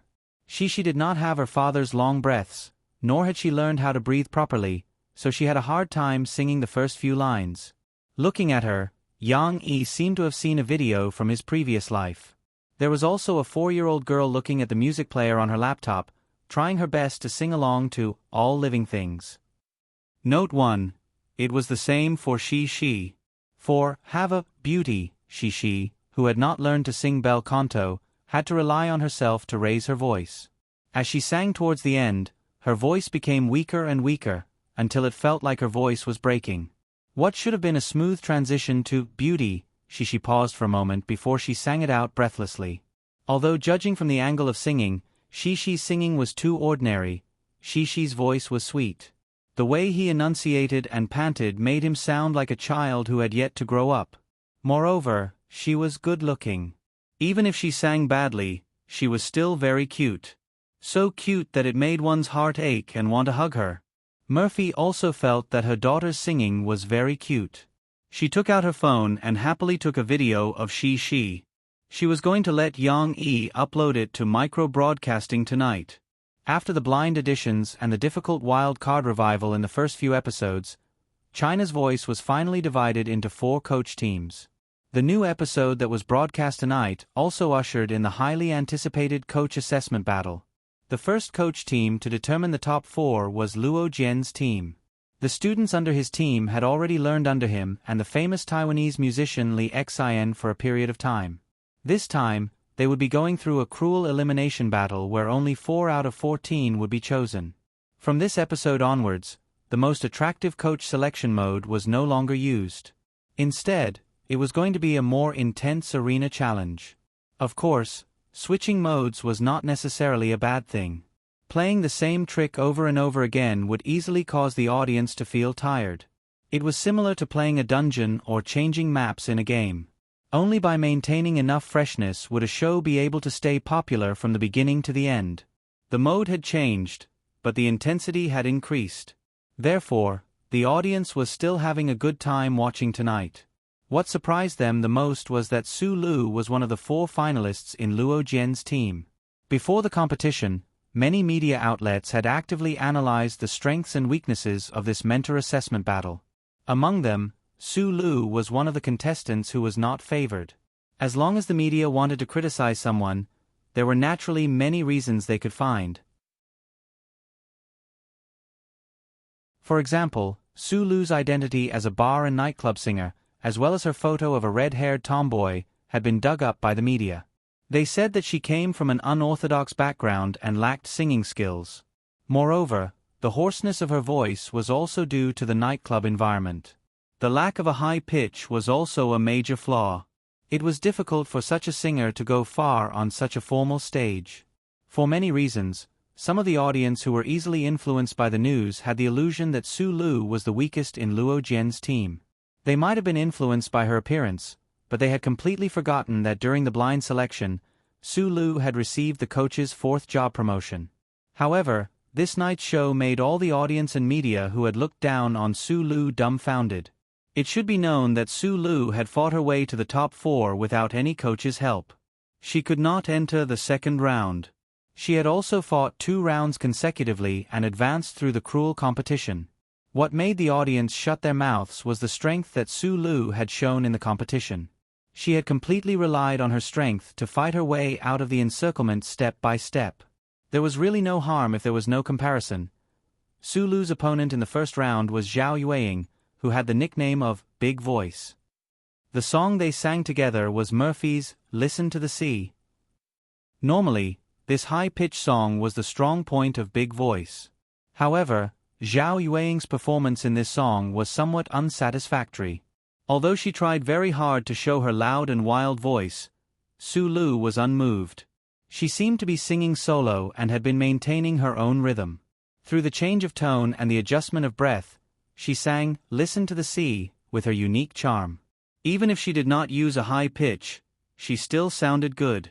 Compared with Su Lu, Zhao Yueying was more like an unorthodox singer. In fact, in the competition with Su Lu, she had been led away by her own voice several times. In the beginning, she continued to be as low as Su Lu, but in the end, she had to force herself to raise her voice. Even the audience could tell that she was forcing herself to sing. In this round, the strength gap was obvious. Su Lu had gained Luo Jian's approval without any accident. If they only looked at this round of the competition, perhaps many of the audience would think that Su Lu had an unfair advantage. They would not be convinced by her promotion as they were later. However, in the second round of the competition, the audience's view of Su Lu was refreshed. This time, Su Lu's opponent was very strong. Wang Yanjie, a professional singer who had graduated from an orthodox music academy and had debuted in an unknown group. He was also a failed professional singer. Wang Yanjie was the first to go on stage. The song he sang was Yang Yi's Just Happened to Meet You. This was a song that Yang Yi used to show off his skills in the music industry of this world. There were countless people who liked this song, but there were only a few who could sing it well in a KTV. Of course, Wang Yanjie dared to choose this song because he had put in a lot of effort in his singing. He had also received guidance from Luo Jian and Li Xian. Wang Yanjie's singing did not break. Although he had a hard time singing in falsetto, he still managed to complete the transition and won the applause of many of the audience. In the main song, Wang Yanjie sang with his own characteristics. He used a slightly hoarse voice and sang with deep feelings. Whether or not the mentors were putting on a show, they still listened to this part with their heads swaying, as if they were very intoxicated. However, when Su Lu went on stage, she did not sing the song written by Yang Yi. Instead, she changed to a more famous Chinese song in this world, Cassette. This song was a high-pitched song and had a strong rock style. It was a strong contrast to Su Lu's own lyrical singing style. When the subtitles came out, the audience thought that Su Lu was going to sing other people's songs in her own style again. However, she didn't. This time, Su Lu really followed the original version of the song. She honestly sang in a rock and roll style, and honestly sang a hoarse high note. Her skills shocked everyone and completely overturned the audience's impression of her. This high-pitched voice was still a little different from the high-pitched voice of the previous Listen to the Sea singer. However, For Su Lu's performance, this was definitely a breakthrough performance. On the TV screen, Su Lu had transformed from a well-behaved tomboy into a rock and roll tomboy. Her singing was full of emotion and sparks flew everywhere. Not only the audience, but even the other 3 coaches who had chosen her were stunned by her performance. Although their comments were still praising both sides, anyone with a discerning eye could see that they still favored Su Lu's performance more. Wang Yanjie sang well, but in the ears of the picky mentors, there were still many problems with his falsetto. Su Lu, among my students, is the one who has improved the fastest in the past 2 months. In the final comment, Luo Jian finally showed his trump card proudly and formally introduced Su Lu to the other mentors. It turned out that in the past 2 months of training, Su Lu had improved very quickly. She was like a sponge, trying to absorb the nutrients that the mentors imparted to her. Although Su Lu did not like to sing high-pitched voices and Luo Jian was not good at it, Luo Jian's good friend, Li Xian, who was invited by Luo Jian, was a female singer with a wider range. Under her guidance, Su Lu's singing had improved by leaps and bounds. Su Lu's voice was a little hoarse. Indeed, she did not have the talent to become a high-pitched singer, but her skills could make up for some of her shortcomings. She could sing to a certain extent, and even if she changed her style, she could sing with a rock sound. Cassette had become her secret weapon to show off her high-pitched voice. Even if she did not use high-pitched and rock and roll skills, with Su Lu's current strength, in Luo Jian's team, perhaps only Yuan Yike, who was selected by Luo Jian to enter the top 4 directly, could match her. The audience who had watched the whole process would not question Su Lu's advancement. They could only say that Wang Yanjie did not complain about his loss. Luo Jian, don't be complacent. Between Su Lu and Yuan Yike, who will be the champion of the mentors team, it will be a headache for you. Su Lu's singing is so good. It's really surprising. A bar singer can also be so good? Why are the singers in the bars I go to not as good as the KTV Mike Hogg? I don't know which management company Su Lu will sign with. Whether she wins the championship or not, I am optimistic about her future. Her potential is too great. Her improvement in the past 2 months is really amazing. Yang Yi, sign her. It's so rare to have a female singer with such good singing skills. Moreover, she likes to sing your songs. The audience on the internet were amazed by Su Lu's improvement and strength. They started to urge Yang Yi to sign Su Lu. However, they did not know that Su Lu had already signed with a good management company under the recommendation of her mentor. Moreover, they did not know that Yang Yi would not sign a second female singer other than Murphy. Yang Huan is not a singer. What they did not know was that Yang Yi did not care who in Luo Jian's team would advance. On the weekend, at the coffee shop at the corner of the street, he and a group of friends were comforting 1,000 Miles Chuan Shu, who had been eliminated.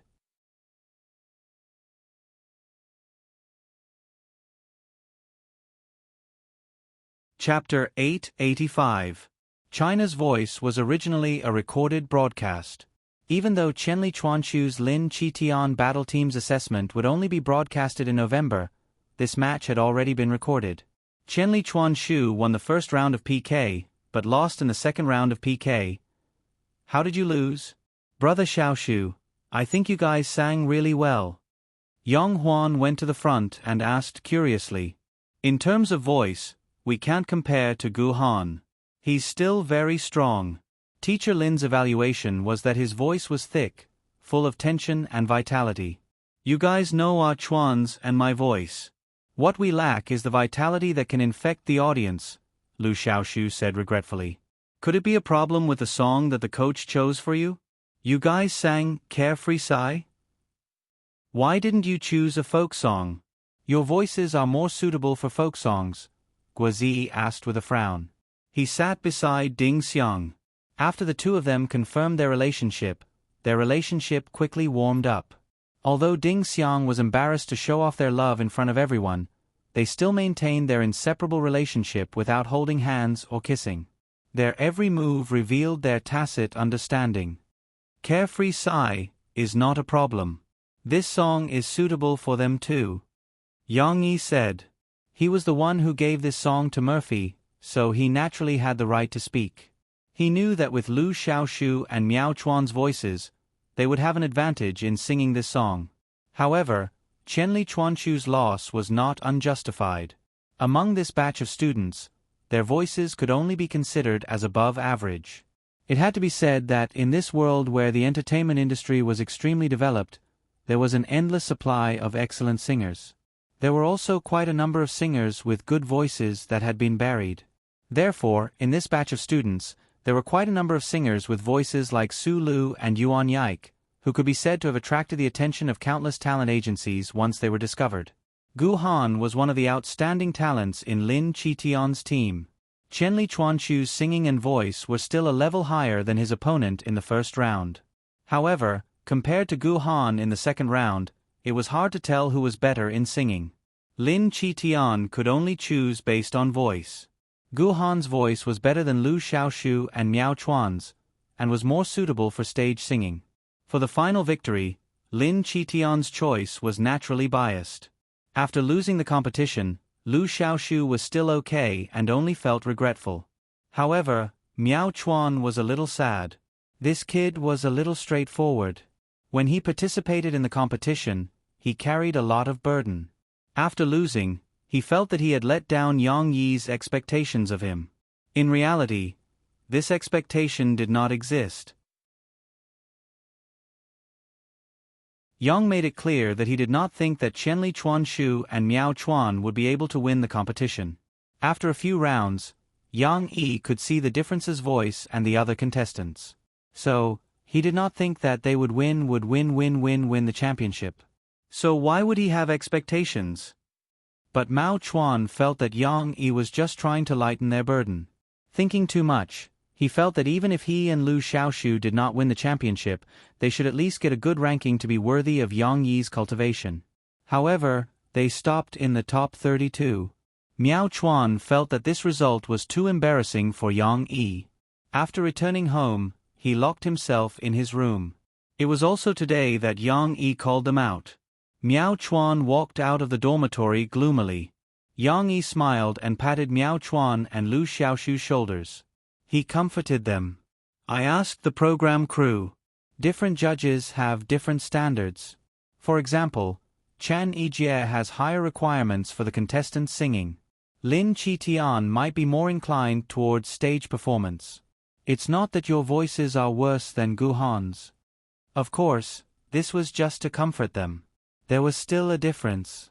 But no matter what, don't belittle yourselves. Your strengths are folk singing and songwriting. This is something that Gu Han is far from you. It's just that in this competition, you did not perform to your full potential, Yang Yi said. Miao Chuan raised his head and looked at Yang Yi in a daze. At this time, Sugar Cube came over with a pot of freshly ground coffee. She poured coffee for everyone. When she poured coffee for Murphy and Yang Yi, she did not say anything. She was afraid of disturbing the boss and lady boss. Of course, pouring coffee for others was the same. She was trying her best to be invisible. However, she gave Miao Chuan special treatment. She took Miao Chuan's cup and poured it. Then, with a slightly red face, she handed it over and whispered, "Brother Ah Chuan, your coffee." However, Miao Chuan did not look at her. He just looked down at the coffee cup, nodded and said thank you. Then, he looked at Yang Yi with full attention. Straight men are so generous. Murphy caught a glimpse, but she did not say anything. She hid this gossip and was going to tell Yang Yi when they went back. Your development track is different from Gu Han's. On one hand, you are on the path of composing and singing. On the other hand, you will return to folk songs in the future, because this is the field you like, Yang Yi continued. Lu Xiaoshu nodded and said, yes, although teacher Lin Qitian has taught us a lot of other types of music, we still prefer folk songs. So your audience is different. You don't need to compare yourselves with Gu Han, Yang Yi said. I think Brother Yang's words are very reasonable. Everyone has their own path. Just walk your own path and work hard towards your dreams. Guazi gave his own example.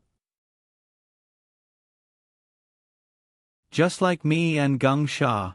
Back then, I met Geng Sha at the Beijing Film and Television Base. Now, He is a very famous actor and has acted in many important movies. The gap between us is getting bigger and bigger, but I am not discouraged. I think I have my own path as an actor, and I will work hard to become better. Guazi and Geng Sha's relationship was very good. This was no secret.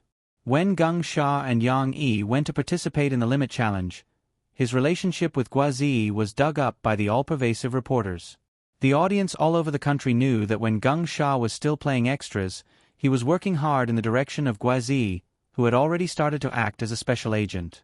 But now, Geng Sha was several streets ahead of Guazi on the road of acting. So, the media often used the two of them as examples and lamented Geng Sha's sudden rise.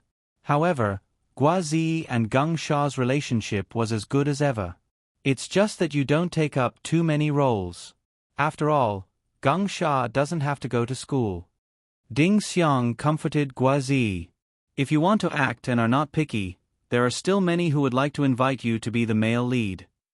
No, it's better to have some principles, Guazi said seriously.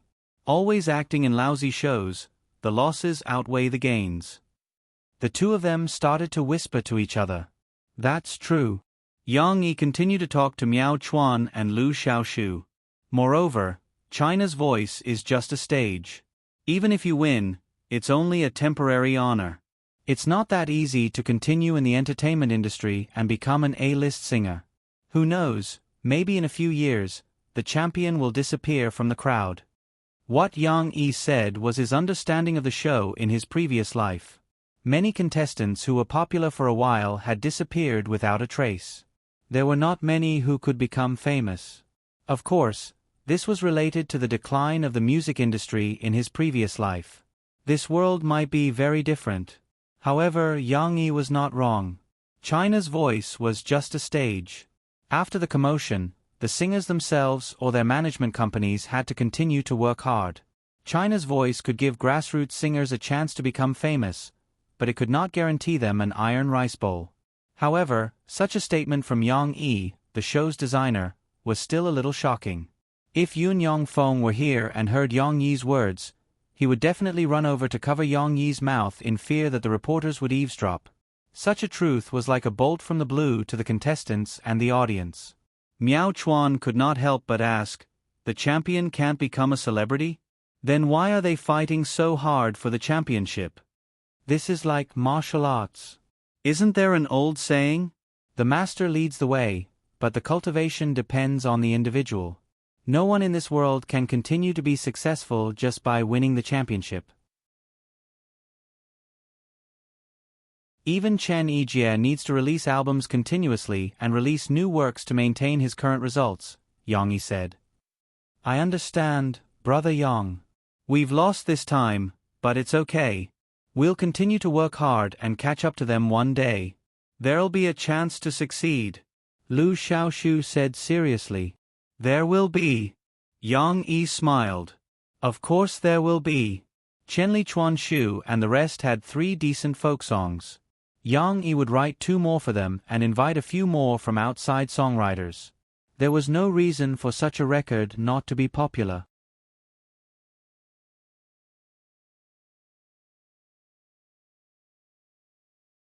Chapter 886. The video of Shi learning to sing in the water from her father was roughly edited by Yang Yi and uploaded by Murphy to micro-broadcasting. In just 2 days, it was crazily reposted hundreds of thousands of times. The number of reposts was a little beyond Murphy's imagination. She was not an idol, and her fans were not young people who liked to repost and comment crazily. In addition, she had not appeared on camera for a year. Usually, she would occasionally post some photos of her life or her children. If there were a few thousand reposts, it would be considered a popular micro-broadcasting post. But she did not expect that this time, the video she posted of she would receive hundreds of thousands of reposts. Even the phrase, she sings in the water, had become a hot topic on micro-broadcasting. Yang Yi did not let anyone adjust the data backstage. Such a situation could only happen because she, who was singing in the video, was really too cute. Not good but cute. Looking at the popular comments below from ordinary fans, one could see the clues. "Oh my god, Why is she so cute? When you sing, especially when you pout, this old lady's maiden heart is about to melt. Ha ha ha, seeing she sing until her voice breaks, I can't help but laugh out loud. No one will hit me, right? Under the popular comment above, many people said, I'm laughing with you, but I still have to hit you. How dare you laugh at our she? She sings so seriously. I love how she looks when she's serious. She's so handsome and cute. This song is very nice. Didn't you notice that the lyrics were adapted from the famous poem Reeds and Mountains in the Book of Songs? Yang Yi sings very well, but it's a pity that he only taught her. It's intermittent and incomplete. Upstairs, didn't you see Murphy's post? Everyone said that because she was very interested in this poem in school, Yang Yi taught her how to read this poem at home. At the same time, Yang Yi improvised the lyrics and even sang it. Although she's singing isn't as good as her father's, I still like to hear her sing. Her soft and cute voice is so beautiful. That's right. We're here for she. She's so young, but her pronunciation is so clear. Her singing is already very good, okay? Let me explain. Yang Yi's family is relatively lax when it comes to educating their children. They didn't teach she how to sing or practice her voice from a young age. Instead, they let she learn what she is interested in. Therefore, she's singing was the purest form of a child singing. Those children who have been learning singing since they were young can indeed sing well, but they are not as natural and moving as she. Let's be honest. She's voice is nice, but her singing standards are slightly poor. But it doesn't matter. We're here for she. It's rare to see she's new video. I'm so satisfied. My she, why didn't you inherit your mother and father's singing talent? But even if you sing off key, I still like it. Who asked you to be so cute? These popular comments basically reflected the same principle. Appearance was justice. Even if she's singing had many flaws, in front of her delicate and pretty little face, the netizens could always overlook those small flaws. Instead, they liked this so-called contrast cuteness. Of course, it wasn't that no netizens complained. Just like the last comment above, even if they complained, they couldn't bear to use harsh words. Other than the netizens and fans' comments, many celebrities also reposted and replied. For example, Luo Xin, who had a good relationship with Yang Yi and Murphy, praised under Murphy's micro-broadcast. It's only been a few months since we last met, and she has grown up a lot. After entering primary school, she seems to have become a big girl. Luo Xion's reply was only reposted by Murphy and commented, "Thank you on behalf of she, Auntie Luo, for your praise. Xin sis, when are you free? You're welcome to visit Zhongqing. She misses you so much." Of course, although this micro-broadcast wasn't as popular as the original micro-broadcast, there were still many fans who teased Murphy. Sister Goddess is still so straightforward. When replying to friends, treat them the same way you treat your guests. Be polite. It's normal. Murphy wasn't good at socializing in the past, but I heard that she's very nice in private. She's not cold at all. I was lucky enough to attend Murphy's first fan meeting when she was pregnant. You don't know how cute Murphy was at that time. She was nervous in front of us fans. But she's really nice and willing to communicate with us. Now that Chen is still young, it's understandable that Murphy doesn't attend as many business events as before. Murphy, hurry up and make a comeback. We can't wait. I promise to buy the album at the end of November. Other than Luo Xion's reply, there were also some celebrities' reposts and comments below the original micro-broadcast. However, Murphy wasn't familiar with them, so she didn't reply to them one by one.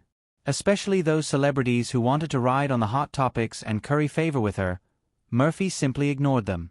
For example, Jiang Su, a movie actor with an 8-year-old son, saw how cute she was and left a comment below. "Wow, Murphy and Yang Yi's daughter is so beautiful. Even I want to find an in-law for my now." Needless to say, he was surrounded by a group of die-hard fans of she, who had come under the influence of his father-in-law, Yang Yi's micro-broadcast. They wanted to kill Shi. Who wants to marry you? Who are you? She has 10 million soldiers under her protection. How dare a small-time celebrity like you have less than 1 million fans want to marry Shi? Tell me, how do you want to die? 10 million was definitely an exaggeration. Forget about the little brat.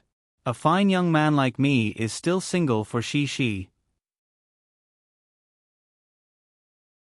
Someone joked and was beaten to death by the fans. Even some of the gossip media who joined in the fun were scolded badly by the fans. Their news, such as, Yang Yi and Murphy's daughter is too cute, Jiang Su wants to marry her. The commotion was just a celebration of the netizens. They followed the limelight and flattered Shi. However, the person involved, Shi, was completely unaware of this. Yang Yi and Murphy were very good at keeping the public opinion out of Shi's sight. When she went back to school on Monday, she was still talking about the song she had learned over the weekend.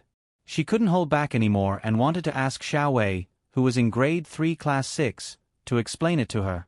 Huijia Primary School had 4 classes in the morning. However, there was a 20-minute break between the second and third classes for the children who had studied for 2 classes to relax. There were also many senior children who went to the playground to play basketball and table tennis to exercise their bodies. She made an appointment with Lan Xian. They were going to look for Xiao Wei together during this break. However, as soon as the math teacher, Lu Xianxian, announced the end of class, Lu Xiaoyu sent out an invitation. Shi, do you want to go to the restroom? Let's go together. No matter when it was, whether it was school or work, boys like to be independent and girls like to be in groups. Even when going to the restroom, they had to hold hands and line up together. Lu Xiaoyu and Shi were no exception. They often went to the restroom together after class. However, this time, Shi had something else to do. She looked at Lu Xiaoyu awkwardly. But I want to go to grade 3 to look for Xiao Wei. Xiao Wei? Lu Xiaoyu's eyes lit up and said, Is it the Xiao Wei who is good at studying? I want to go too.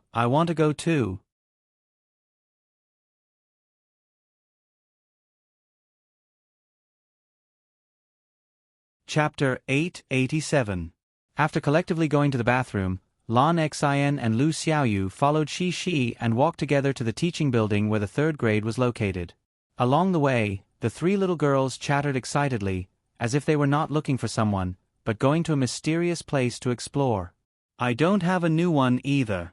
My papa didn't buy me a new little Firebird baby. Last week, I went to the coffee shop with papa to play. She chatted with her little friends, but her lively big eyes were rolling around, curiously sizing up her brothers and sisters who were 2 grades higher than her. Obviously, the senior students were taller than their classmates, but compared to Shi, the gap was not obvious. She was tall, and Xiao Wei was only a little taller than her. Some of the 3rd grade boys who matured later were not even as tall as Shi. Fortunately, Shi was an exception. Lan Xian and Lu Xiaoyu were more like rookies in the 1st grade. As they walked in the corridor, the boys who were playing around couldn't help but take a few glances at them. A few bored boys who were holding the stair railings or chatting while riding the stair railings also looked at them in unison, as if they were very curious about why Shi and the others were here. Cici felt that their gazes fell on her face more often than not. This feeling was not wrong. Who asked Shi to be so good-looking? She had 2 cute ponytails today, and her forehead was covered with soft bangs. Below was a beautiful face with delicate skin, and her eyes were like 2 black gems. Her skin was white and her lips were red even without makeup. She was loved by everyone on the internet, and flowers bloomed when they saw her. With such an appearance, how could she not attract the attention of these little boys? Although the little boys at this age had not yet reached the age of first awakening of love, everyone loved beauty. When they saw a beautiful little girl, they couldn't help but take a few more glances at her due to her natural attraction. This made Shi a little shy, and she muttered in her heart, Why aren't they looking at Exinair and Little Fishy? Why are they looking at me? As mentioned earlier, Huijia Primary School was not only strict with the entrance exam, but also strict with the selection of students. Furthermore, the school's discipline was also very strict. Fights and bullying between students were strictly prohibited. Generally, if they were caught, their parents would be called in for a light punishment, and if they were caught with a heavy punishment, they would be expelled. Therefore, she had been in elementary school for more than a month now. Although she had seen her classmates quarrel and spar, it was only talk. It had never evolved to the point of physical violence. Moreover, whenever a quarrel broke out, the diligent acting class monitor, Chow Rolin, would run to the teacher. However, the three obedient children, Shi, Lon Xin, and Lu Xiaoyu, were frightened by the playfulness of the older big brothers. These shrimp-like little boys were each more reckless than the other, shouting and chasing each other like idiots. Even if they were just fooling around, it was still like fighting. It was a little scary to see them together. As a matter of fact, a little boy who had been watching them for a long time suddenly jumped in front of them when they were holding hands and looking for the third grade's class 6. "Hey, what are you doing?" This little boy with a kwok-fuching hairstyle, thick on both sides, 4-6 parting, shaped like a mushroom, shouted with his hands on his waist. Actually, he just wanted to ask. If it was possible, he wanted to show off his charm as a big brother, and help these cute girls. However, little boys at this age did not know what was appropriate. As soon as he jumped out, he was like a bandit who blocked the road and robbed them. He proudly raised his head and spoke in a rude voice, which gave Shi and the other two little girls a fright. Lon Xin subconsciously shrank behind Shi. Lu Xiaoyu was not much better. She nervously hugged Shi's arm. It seemed that the two of them regarded Shi as their backer. We are looking for someone." Shi stammered. She also looked at the other party with some fear. However, she immediately changed her words. "No, we are not looking for someone. I can't tell you. My papa said that I can't talk to bad people." The little boy with kwok-fuching hairstyle was dumbfounded. "What do you mean? How did I become a bad person? I'm not a bad person." The little boy shouted in a bad mood. "My papa said that all bad people say that they are not bad people." She pursed her lips and muttered in a low voice. "Oh, I'm really not a bad person." The little boy was flustered and exasperated. He did not know how to explain himself. "I'm Zhou Zhilong from Class 2. I'm not a bad person. If you don't believe me, you can ask others." However, how could the little boys who were watching the show give him face? They laughed and said, "Zhou Zhilong is a bad person. A super bad person." The little boy named Zhou Zhilong was ashamed and angry. He did not know what to do. In the stalemate, Lon Xin finally plucked up the courage to come out. She pouted and shouted in a loud voice, "You can't bully us. Otherwise, I'll tell your teacher and ask your father to beat you up." Lon Xin, on the other hand, had learned a few of Chow Rolin's well-tested moves from her usual observations. Zhou Zhilong pursed his lips. He felt wronged and helpless. He could only run away with his tail between his legs. Shi and the others did not know the truth. Seeing the senior who scared them run away, they all breathed a sigh of relief. Xian Air is still the best. She only said one sentence and the big bad guy ran away by himself. She went up to the 3rd floor with her friends. She was not stingy with her praise. "Yes, Xian Air is the best." Lu Xiaoyu followed Shi's words. Lon Xin was proud. She walked beside Shi with her head held high. She seemed to have forgotten the fact that she was hiding at the back in the beginning. After a few twists and turns, Shi and the others finally found the classroom of the 3rd grade class 6. "Sister, hello, we're looking for Sister Xiaowei." Shi said to the girl at the door obediently. "Sister Xiaowei? Who are you talking about?" The girl was friendly, but she could not understand. "Her name is Yu Xiaowei. We all call her Sister Xiaowei. We're all good friends of hers." "Wait, Xiaoyu is not. She hasn't met Sister Xiaowei yet. But I'll introduce her to her." She said sweetly. Her brain worked very quickly and she said a lot of things. "Oh, Yu Xiaowei. You're her friends? Yu Xiaowei has good friends? The girl came to a sudden realization. However, she quickly sized up Shi and the others with a somewhat surprised expression. Yu Xiaowei was the girl with the strangest personality in their class. She did not talk and had no friends.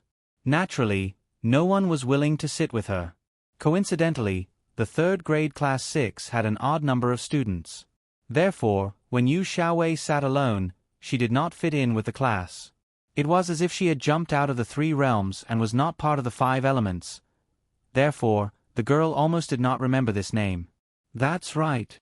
Cici didn't doubt him and answered seriously. Okay, I'll call her out. The girl was still very friendly and said straightforwardly.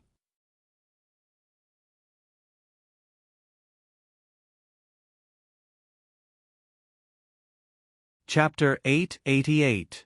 Yu Xiaowei could be considered as an invisible person in the class. Her seat was in the 4th row near the wall. During the break between classes, she would just sit there quietly and read a book or do the homework that the teacher gave her in advance. She turned a deaf ear to the students in the class who were chasing and playing around. She even turned a deaf ear to the noise around her.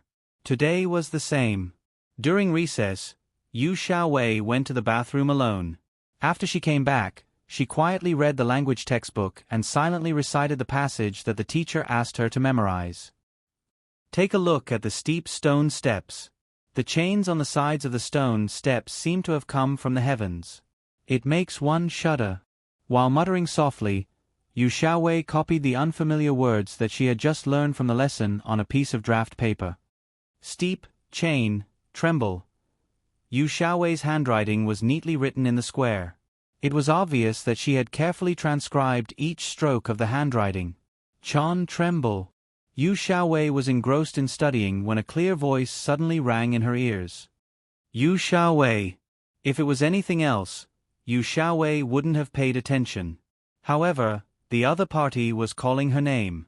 Yu Xiaowei reacted and turned her head to look at the person in confusion. The person who called her was the science class representative, Lu Shu. She was a very warm-hearted girl. Lu Shu saw Yu Xiaowei looking over and said, Yu Xiaowei, there are a few people outside looking for you. They are first-grade girls. Yu Xiaowei was stunned for a moment. 2 figures that she had a deep impression of appeared in her mind. Was it them? The answer came quickly because Lu Shu pointed outside the door. Yu Xiaowei turned her head and saw Shi, Lan Xin, and another little girl that she had never seen before. They were curiously looking around. Shi's eyes met with Yu Xiaowei's and she immediately revealed a happy smile. She even reached out and waved at her. Yu Xiaowei didn't expect that Shi and the others would come looking for her. Now that she saw them, she panicked a little, because last Friday night, she had dreamt of Shi and Lan Xin, 2 talkative girls, but that was just a nightmare. In Yu Xiaowei's dream, Shi and Lan Xin talked a lot in front of her. But for some reason, Yu Xiaowei didn't know what to say. Maybe it was because she couldn't hear what Shi and Lan Xin were talking about in her dream. Later, because she did not respond, Shi and Lan Xin were extremely disappointed and turned to leave. Yu Xiaowei didn't know how to persuade him to stay. In the end, she was so sad that she cried in her dreams. After waking up, she couldn't remember anything. Yu Xiaowei only remembered the disappointed expressions of Shi and Lan Xin. Now, when Yu Xiaowei saw Shi's happy expression, her mood was very complicated. It was so complicated that she couldn't understand it herself. She was a little panicked and even wanted to run away. Maintaining interpersonal relationships was too complicated for an introverted girl like her. Therefore, when Shi saw Yu Xiaowei stand up from her seat but stay in the same place, she felt very strange. She frowned and muttered to Lan Xin and the others, "Hey, why didn't Sister Xiaowei come out?" Maybe it was because she saw Shi frown. Yu Xiaowei hesitated for a moment. But she still walked out from her seat and walked towards Shi. "Thank you." She lowered her head. When she passed by Lu Shu, who came over to call her, she even said thank you softly. This made Lu Shu open her mouth in surprise. It seemed that after being classmates for more than 2 years, this was the first time she heard Yu Xiaowei talk to her. This was actually an illusion. Yu Xiaowei rarely talked to her classmates, but it wasn't that she never talked to them. Sister Xiaowei, you finally came out. After Yu Xiaowei came out, she was immediately surrounded by Shi and Lan Xin with smiles on their faces. Shi even enthusiastically introduced her deskmate to her. This is my deskmate, Little Fishy. But she was originally called Lu Xiaoyu. Sister, you can also call me Little Fishy. My friends and my parents all call me Little Fishy. Lu Xiaoyu was probably infected by Shi. She liked to list a lot of things that could be omitted when she spoke. Yu Xiaowei was introduced to a new friend in this way. She was a little overwhelmed. Usually, when faced with such a situation, she would only use silence to hide her panic. But Yu Xiaowei thought of Shi's disappointed expression in her dream. Hello. Yu Xiaowei hesitated for a moment and said softly as a greeting. I'm almost suffocated to death. Sister Xiaowei has to wait for so long to say a word. Lan Xion's loud voice rang out. She was so anxious that she almost stomped her feet. I'm sorry. Yu Xiaowei lowered her head in shame. Why do I have to apologize? Lan Xion was baffled by this. Sister Xiaowei's words are really funny. She has told me about you many times. Lu Xiaoyu also chimed in. After a while of talking, she finally had time to talk to Yu Xiaowei about serious matters. Sister Xiaowei, this time we are here to tell you the meaning of your poem. Let me tell you, I can even recite it. She puffed out her small chest and looked at Yu Xiaowei eagerly. Her eyes seemed to be saying, quickly test me. I can really recite it. However, Yu Xiaowei couldn't understand Shi's eyes and didn't know how to cooperate.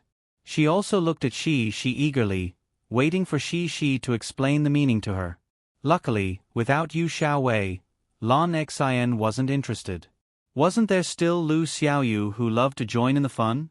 Lu Xiaoyu clapped her small hands and said happily, Shi, what are you talking about? Can I have a listen? Of course. Cici was overjoyed. Giggling, she began to recite the poem in her clear and sweet voice. The reeds and reeds are green, and the white dew is frost. Shi's recitation relied on her strong memory. Her father talked to her for a whole night and Shi memorized it. However, her recitation didn't have any skills. However, what was interesting was that when Yu Xiaowei listened to Shi reciting the poem, she couldn't help but recite it in a low voice, tracing back the reeds, the road is long and difficult. The two girls recited at the same time. As they recited, they looked at each other. Shi's smiling eyes curved. Yu Xiaowei seemed to be infected by her happy mood and couldn't help but show a happy expression. Reciting alone was lonely. Yu Xiaowei liked the feeling of reciting with Shi. So amazing. Lu Xiaoyu looked at them in surprise and didn't forget to support them. I think big sister Xiaowei is better. She's really good at studying. Lan Xian murmured. After Shi finished reciting, she nodded and said, Sister Xiaowei is better. Sister Xiaowei, can I learn from you? Can you teach me how to recite it? Yu Xiaowei was a little dizzy now. Her mood was like the fields in early spring, especially cheerful and comfortable. At this moment, she didn't remain silent. She nodded and whispered, yes. The girls chattered for a while. She even sang a song to Yu Xiaowei and explained the meaning of the poem. When it was close to class, they left reluctantly. Sister Xiaowei, next time when we are free, we will come and play with you. She brought her friends and said to Yu Xiaowei. Yu Xiaowei had a happy smile on her face. Although she didn't show much excitement, she still clenched her small fists and nodded gently. They didn't leave disappointed. Yu Xiaowei stared blankly at the backs of Shi and the others who were talking and laughing as they went downstairs. Her heart was filled with joy. It felt good to have friends. They didn't despise her just because she didn't know how to speak. Yu Xiaowei didn't know that on the way back, Shi and the others were also talking about her. So a senior sister is also willing to play with us. Lu Xiaoyu said. That's right. I told you, Sister Xiaowei is a good person. She said while jumping up and down. She was the happiest. The performance that she wanted to do was satisfied. But she still doesn't speak much. Lan Xian wasn't interested in the poem, so she saw it more clearly. A lot. Sister Xiaowei said a lot of things. Lu Xiaoyu said, still unsatisfied. She was confused. She mixed up Yu Xiaowei's recitation of the poem with Shi and the others' words. Sister Xiaowei speaks more than before. In the future, she will also speak more. She didn't take it to heart. She swung her 2 ponytails and said happily.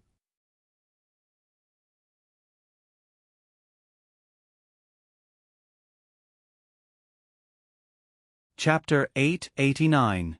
In late October, Chan Yijie, who was making great strides in the mainland's music industry, encountered a very troublesome public opinion crisis. Furthermore, this crisis of public opinion had even led to many disputes between mainland music fans and Hong Kong music fans. There were even small-scale arguments on the internet. At first, it was just a report that had been brewing for a long time. Chan Yijie is exposed as arrogant. Does the god of Harbor City think he can act like a big shot in the mainland? In this report, the reporter revealed that many mainland singers reacted to Chan Yijie acting like a big shot during the recording of the show. He also cited several examples that were confirmed by the TV station staff.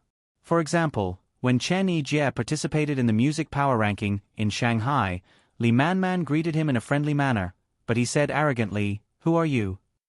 For example, when Chan Yijie recorded a variety show at Xiongnan TV station, several singers asked him for advice, but he walked away directly and didn't give them a good face. Even worse, no one knew who bribed a contestant from Chan Yijie's team who had been eliminated in the Mentors Assessment Battle to complain to the reporter, saying that Chan Yijie was biased and gave him too little guidance, which caused him to lose the competition. As soon as this news was exposed, it caused an uproar in public opinion. After all, Chan Yijie was an artist from Harbor City. His entry into the mainland's music industry was a big threat to other singers and music companies in the mainland. So, they naturally wouldn't let go of this opportunity to add insult to injury. Even if they didn't let their own artists come forward, they would ask some of their good friends to fabricate some negative material about Chan Yijie, and take the opportunity to expose it, thoroughly stirring up this muddy water. Tianxiong Records didn't have a public relations department. They held a press conference at the first opportunity, and jointly with several TV stations or program groups to clarify to the public. They even announced that they would pursue legal liability for defamation. This time, the report was indeed splashing dirty water. Chan Yijie's character was still passable. The other contestants in his team even spontaneously clarified for their mentor on micro-broadcasting and angrily rebuked the contestant who had been eliminated, "Where's your conscience?" But Tianxiong Records' public relations ability in the mainland was not strong enough. After all, they had officially entered the mainland this year, and many aspects were still in a state of acclimatization. While they were still trying to clarify the report, the direction of public opinion had already changed. This time, it was a lot of record companies in the mainland that added fuel to the fire. They hired a large number of internet water army to guide the netizens on micro-broadcasting to point their swords at the music industry in Harbor City. They ridiculed the music industry in Harbor City, saying that even a famous singer like Chan Yijie came to the mainland to make a living. They also scolded the singers in Harbor City for being too arrogant, saying that they couldn't make a living in their own country, so they came to the mainland to put on airs. It had to be said that if this public opinion did not involve Chan Yijie, and if it was not too extreme, then it would not be wrong. After all, many artists from Harbor City were arrogant and even looked down on the artists from the mainland. After all, they had enjoyed the highest honor in the past. In the past, Harbor City's entertainment industry was the most dazzling pearl in Asia. News of people acting like big shots was not uncommon. Therefore, after such a trend of public opinion was formed, it was no longer something that Tianxiong Records could reverse. Many netizens were incited by the internet water army and followed the trend to scold Hong Kong and Taiwan artists.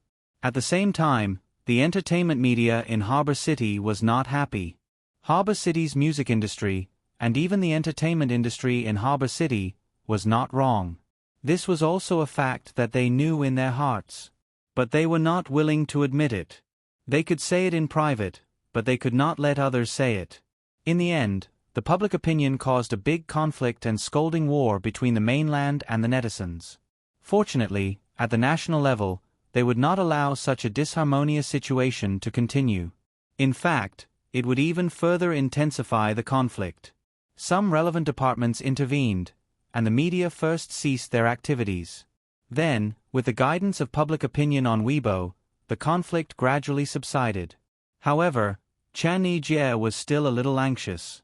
This public opinion had a great impact on him. First, at the end of October, the sales of his 10 Years album decreased greatly. The sales of 10 Years and Red Rose even fell out of the top 50 of the new best-selling songs chart. The total sales were still a little short of the standard of a platinum album, but without this, Chan Yijie was destined to not be able to get the honor of a platinum album during the new album's protection period. Moreover, if his image in the mainland continued to deteriorate, he really did not know when he would reach the standard. Secondly, Chan Yijie was not well liked in Harbor City's music industry. Originally, when he entered the mainland's Mandarin music industry, Tianxiang Records tried to keep a low profile in Harbor City and almost did not promote this album. After all, Chan Yijie did not release a Cantonese album but a Mandarin album, which would still cause a lot of controversy. But after this incident, Tianxiang Records could no longer keep a low profile. No matter how big their business was, they could not stop so many Harbor City media from criticizing Chan Yijie. "Eason, is the mainland's music industry so good? Didn't you say that you love Harbor City and will never leave it? I'm so disappointed. Eason's new album does not have a single Cantonese song. Have you completely abandoned your Harbor City fans?" There were even some old-school Harbor City artists who denounced Chan Yijie on TV programs, saying that he was a deserter who did not consider how to save Harbor City's music industry. He actually took the lead to run away before Harbor City's music industry collapsed. The building was about to collapse, and everyone was in danger. Choosing to develop in the mainland, Chan Yijie did not do anything wrong. There were even many Harbor City artists who had the same idea. Not to mention, they used to be very envious of Chan Yijie for being able to join a popular show like China's The Voice. But now that Chan Yijie was facing a crisis of public opinion, they would not come out to support Chan Yijie. They would only remain silent and even secretly rejoice. What was the point of scolding? After the scolding, would Harbor City's music industry return to its peak? That was impossible. Those who should run would still run away. But with Chan Yijie taking the blame, the amount of scolding they would receive would definitely be much less. In the end, Tianxiang Records and Chan Yijie chose not to respond. They avoided the limelight and waited for the wave of public opinion to subside. Of course, Chan Yijie's work for the next few months still needed to be adjusted. There was no way around the loss of some endorsements. However, Chan Yijie's nationwide concert tour from January next year did not change the dates. The tickets for the first concert in Beijing were sold out despite the crisis of public opinion. There were still quite a lot of people who understood the situation. Even in the mainland, those who scolded Chan Yijie were mostly keyboard warriors online. Chan Yijie did not have many fans. Those fans who liked to listen to Chan Yijie's singing could also understand what kind of person Chan Yijie was. Not to mention anything else, as long as one seriously watched China's The Voice, they would have seen Chan Yijie's patient comments. Whether it was a singer from his own team, or even a singer who did not get chosen in the blind auditions, Chan Yijie would give his comments and suggestions to help him improve. The audience even joked that Chan Yijie was an honest and straightforward man. There were some bitter words that others did not like to hear, but he still said them. Under Chan Yijie's microblog, his fans were also trying their best to explain and clarify the situation to those who came over to watch the show or those who came over to scold him. This made Chan Yijie very touched. This matter did not seem to have anything to do with Yang Yi. Chan Yijie's Tianxiang Records was bigger than Yang Yi's, so he could not help much. But using this matter, LV, you made a breakthrough discovery. Hello, Is this President Mo? I'm Xiao LV. Yes, Zhuazai. Let me tell you, I've found the person you asked me to look for. LVU called Mo Xiaowan and asked her out for a chat.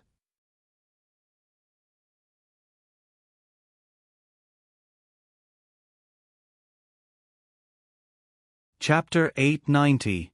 Not long after Yang Yi arrived in the United States during the summer vacation, some netizens appeared in China who used the beating up reporters incident to maliciously smear Yang Yi and Mo Fei's reputation. Mo Xiaowan asked LVU to help investigate the source behind the scenes. Note 1.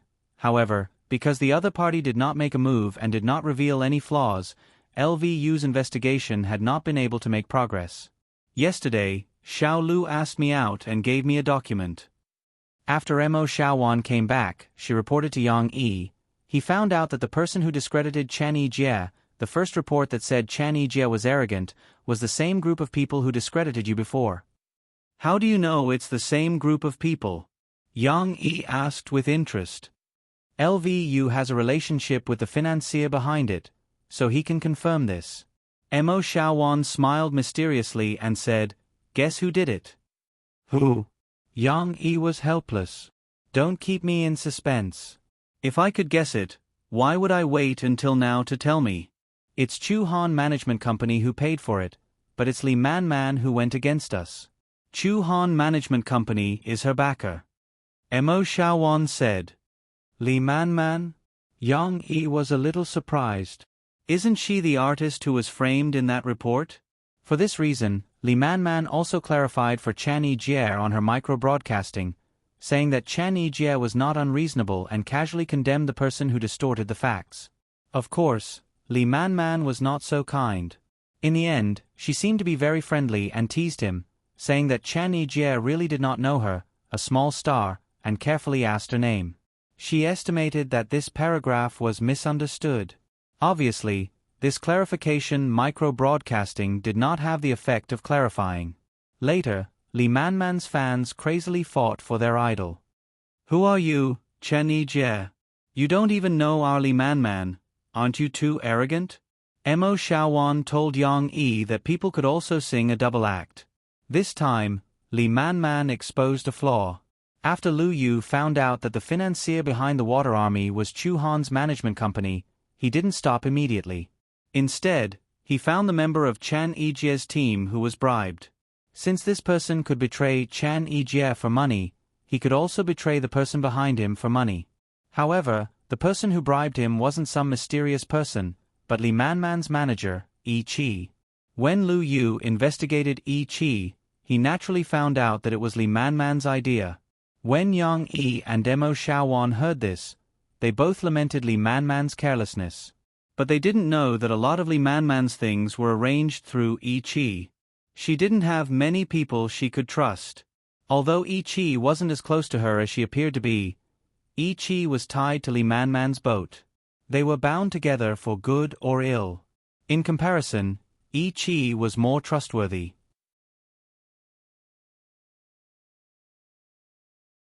Why does she want to defame Chen Yijie? Yang Yi asked with a frown. Because she also released a song in October. Mo Xiaowan used her mobile phone to search for the current bestseller list of new songs and showed it to Yang Yi. Because Chan Yijie was affected by public opinion, Red Rose, which originally stayed in the first place, and 10 Years, which dropped to the third place, all fell out of the top. Now, Li Man's song was ranked first. It turned out to be the case. Although not all the biggest beneficiaries were necessarily the behind-the-scenes manipulators, it was obvious that with so much evidence pointing to Li Man couldn't escape her relationship. Later, Mo Xiaowan analyzed why Li Man had been targeting Yang Yi before. She relayed these words to Lu Yu. As a gossip broadcaster, Lu Yu was best at connecting the past news to dig out deeper stories. When you hadn't exposed your identity, Li Man and Murphy were on the music show together. She was originally in the center position, but in the end, Murphy stole the limelight with a song, Coming Across the Ocean to See You. Later, she asked you for a song, but you didn't respond. Mo Xiaowan said. Yang Yi also remembered this, but whether it was at that time or now, Yang Yi didn't put Li Man, who didn't sing well, in his eyes. What's more, she wasn't related to him, so naturally, he wouldn't write a song for her. It was worth mentioning that this matter was also brought up by Lu Yu. 2 years ago, Lee Man Man participated in a variety show and talked about it. Later, my sister released an album, and it happened to collide with Lee Man Man. The news was all about my sister. Lee Man Man's dream of a platinum album was shattered. It is estimated that she officially hated you at that time. Lu Yu's judgment was not completely accurate, but it wasn't far off. What happened later was more complicated. For example, she and Do Zoon imitated you and Murphy. They also wanted to be a model couple. Lu Yu always thought that she and Do Zoon were just a couple on the surface. They just got a certificate and put on a show in front of the media. In fact, there was no relationship between husband and wife. Mo Xiaowan said to Yang Yi. She paid a lot of price, but the fans didn't buy it. I know about this. At that time, there were rumors about Do Zoon's marriage. Many fans went to my micro-broadcasting and asked me to be a good man and not a scumbag. I don't know what's going on. Yang Yi smiled. That's it. I don't know if it's true or not, but it was obvious that they were putting on a show. In the beginning, there were people who praised them. Later, her fans began to dislike Do Zoon. This model couple was left unsettled. I don't know if they divorced. Mo Xiaowan said. Not only that, Mo Xiaowan also gave Yang Yi examples of Lee Man Man racking her brains to imitate Murphy and take advantage of Yang Yi and Murphy's popularity, such as following the trend, singing military songs, participating in variety shows. Mo Xiaowan didn't know that Lee Man Man didn't participate in the variety show to follow Yang Yi's trend at all. Lee Man Man accepted Yi Qi's suggestion and changed her strategy. She didn't want to do the model couple gimmick. She wanted to earn a lot of popularity through the program High Energy Challenge and release a new album. It could be said that the preparation for High Energy Challenge and the Limit Challenge were carried out almost at the same time. But who would have thought that the energy that erupted from the Limit Challenge was so heaven-defying that the veteran outdoor reality show High Energy Challenge was suppressed to the point that not many people watched it. Lee Man Man's efforts were once again, indirectly, wasted because of Yang Yi. He was simply her nemesis.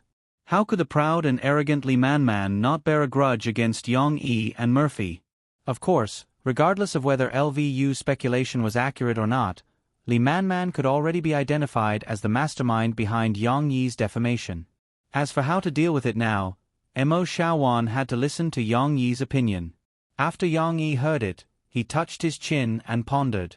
He definitely had to deal with it. Yang Yi had now integrated into the life of an ordinary person and no longer sought revenge for the smallest grievance. But this didn't mean that he was weak and could be bullied. Yang Yi couldn't turn a blind eye to such a fly that buzzed in his ear whenever something happened. He couldn't be like Tang Sanzang. He couldn't be bullied all the time and still be tolerant of others. To beat a snake, you have to hit its weak spot. Either hit its weak spot or don't beat the grass and alert the snake. If we don't get rid of her once and for all, there may be more trouble in the future. Yang Yi said to Mo Xiaowan. Let LVU continue to help collect information on this Lee Man Man. Provide him with funds and keep an eye on Lee Man Man. If there isn't any decisive material, we will hold back and be on guard against her. If we can find out, give it to Tian Xiang Records. I guess President who hates this Lee Man Man more than we do. You're tuning in to the Narrate and Escape YouTube channel. Don't forget to subscribe and join us on this journey to catch the most captivating stories.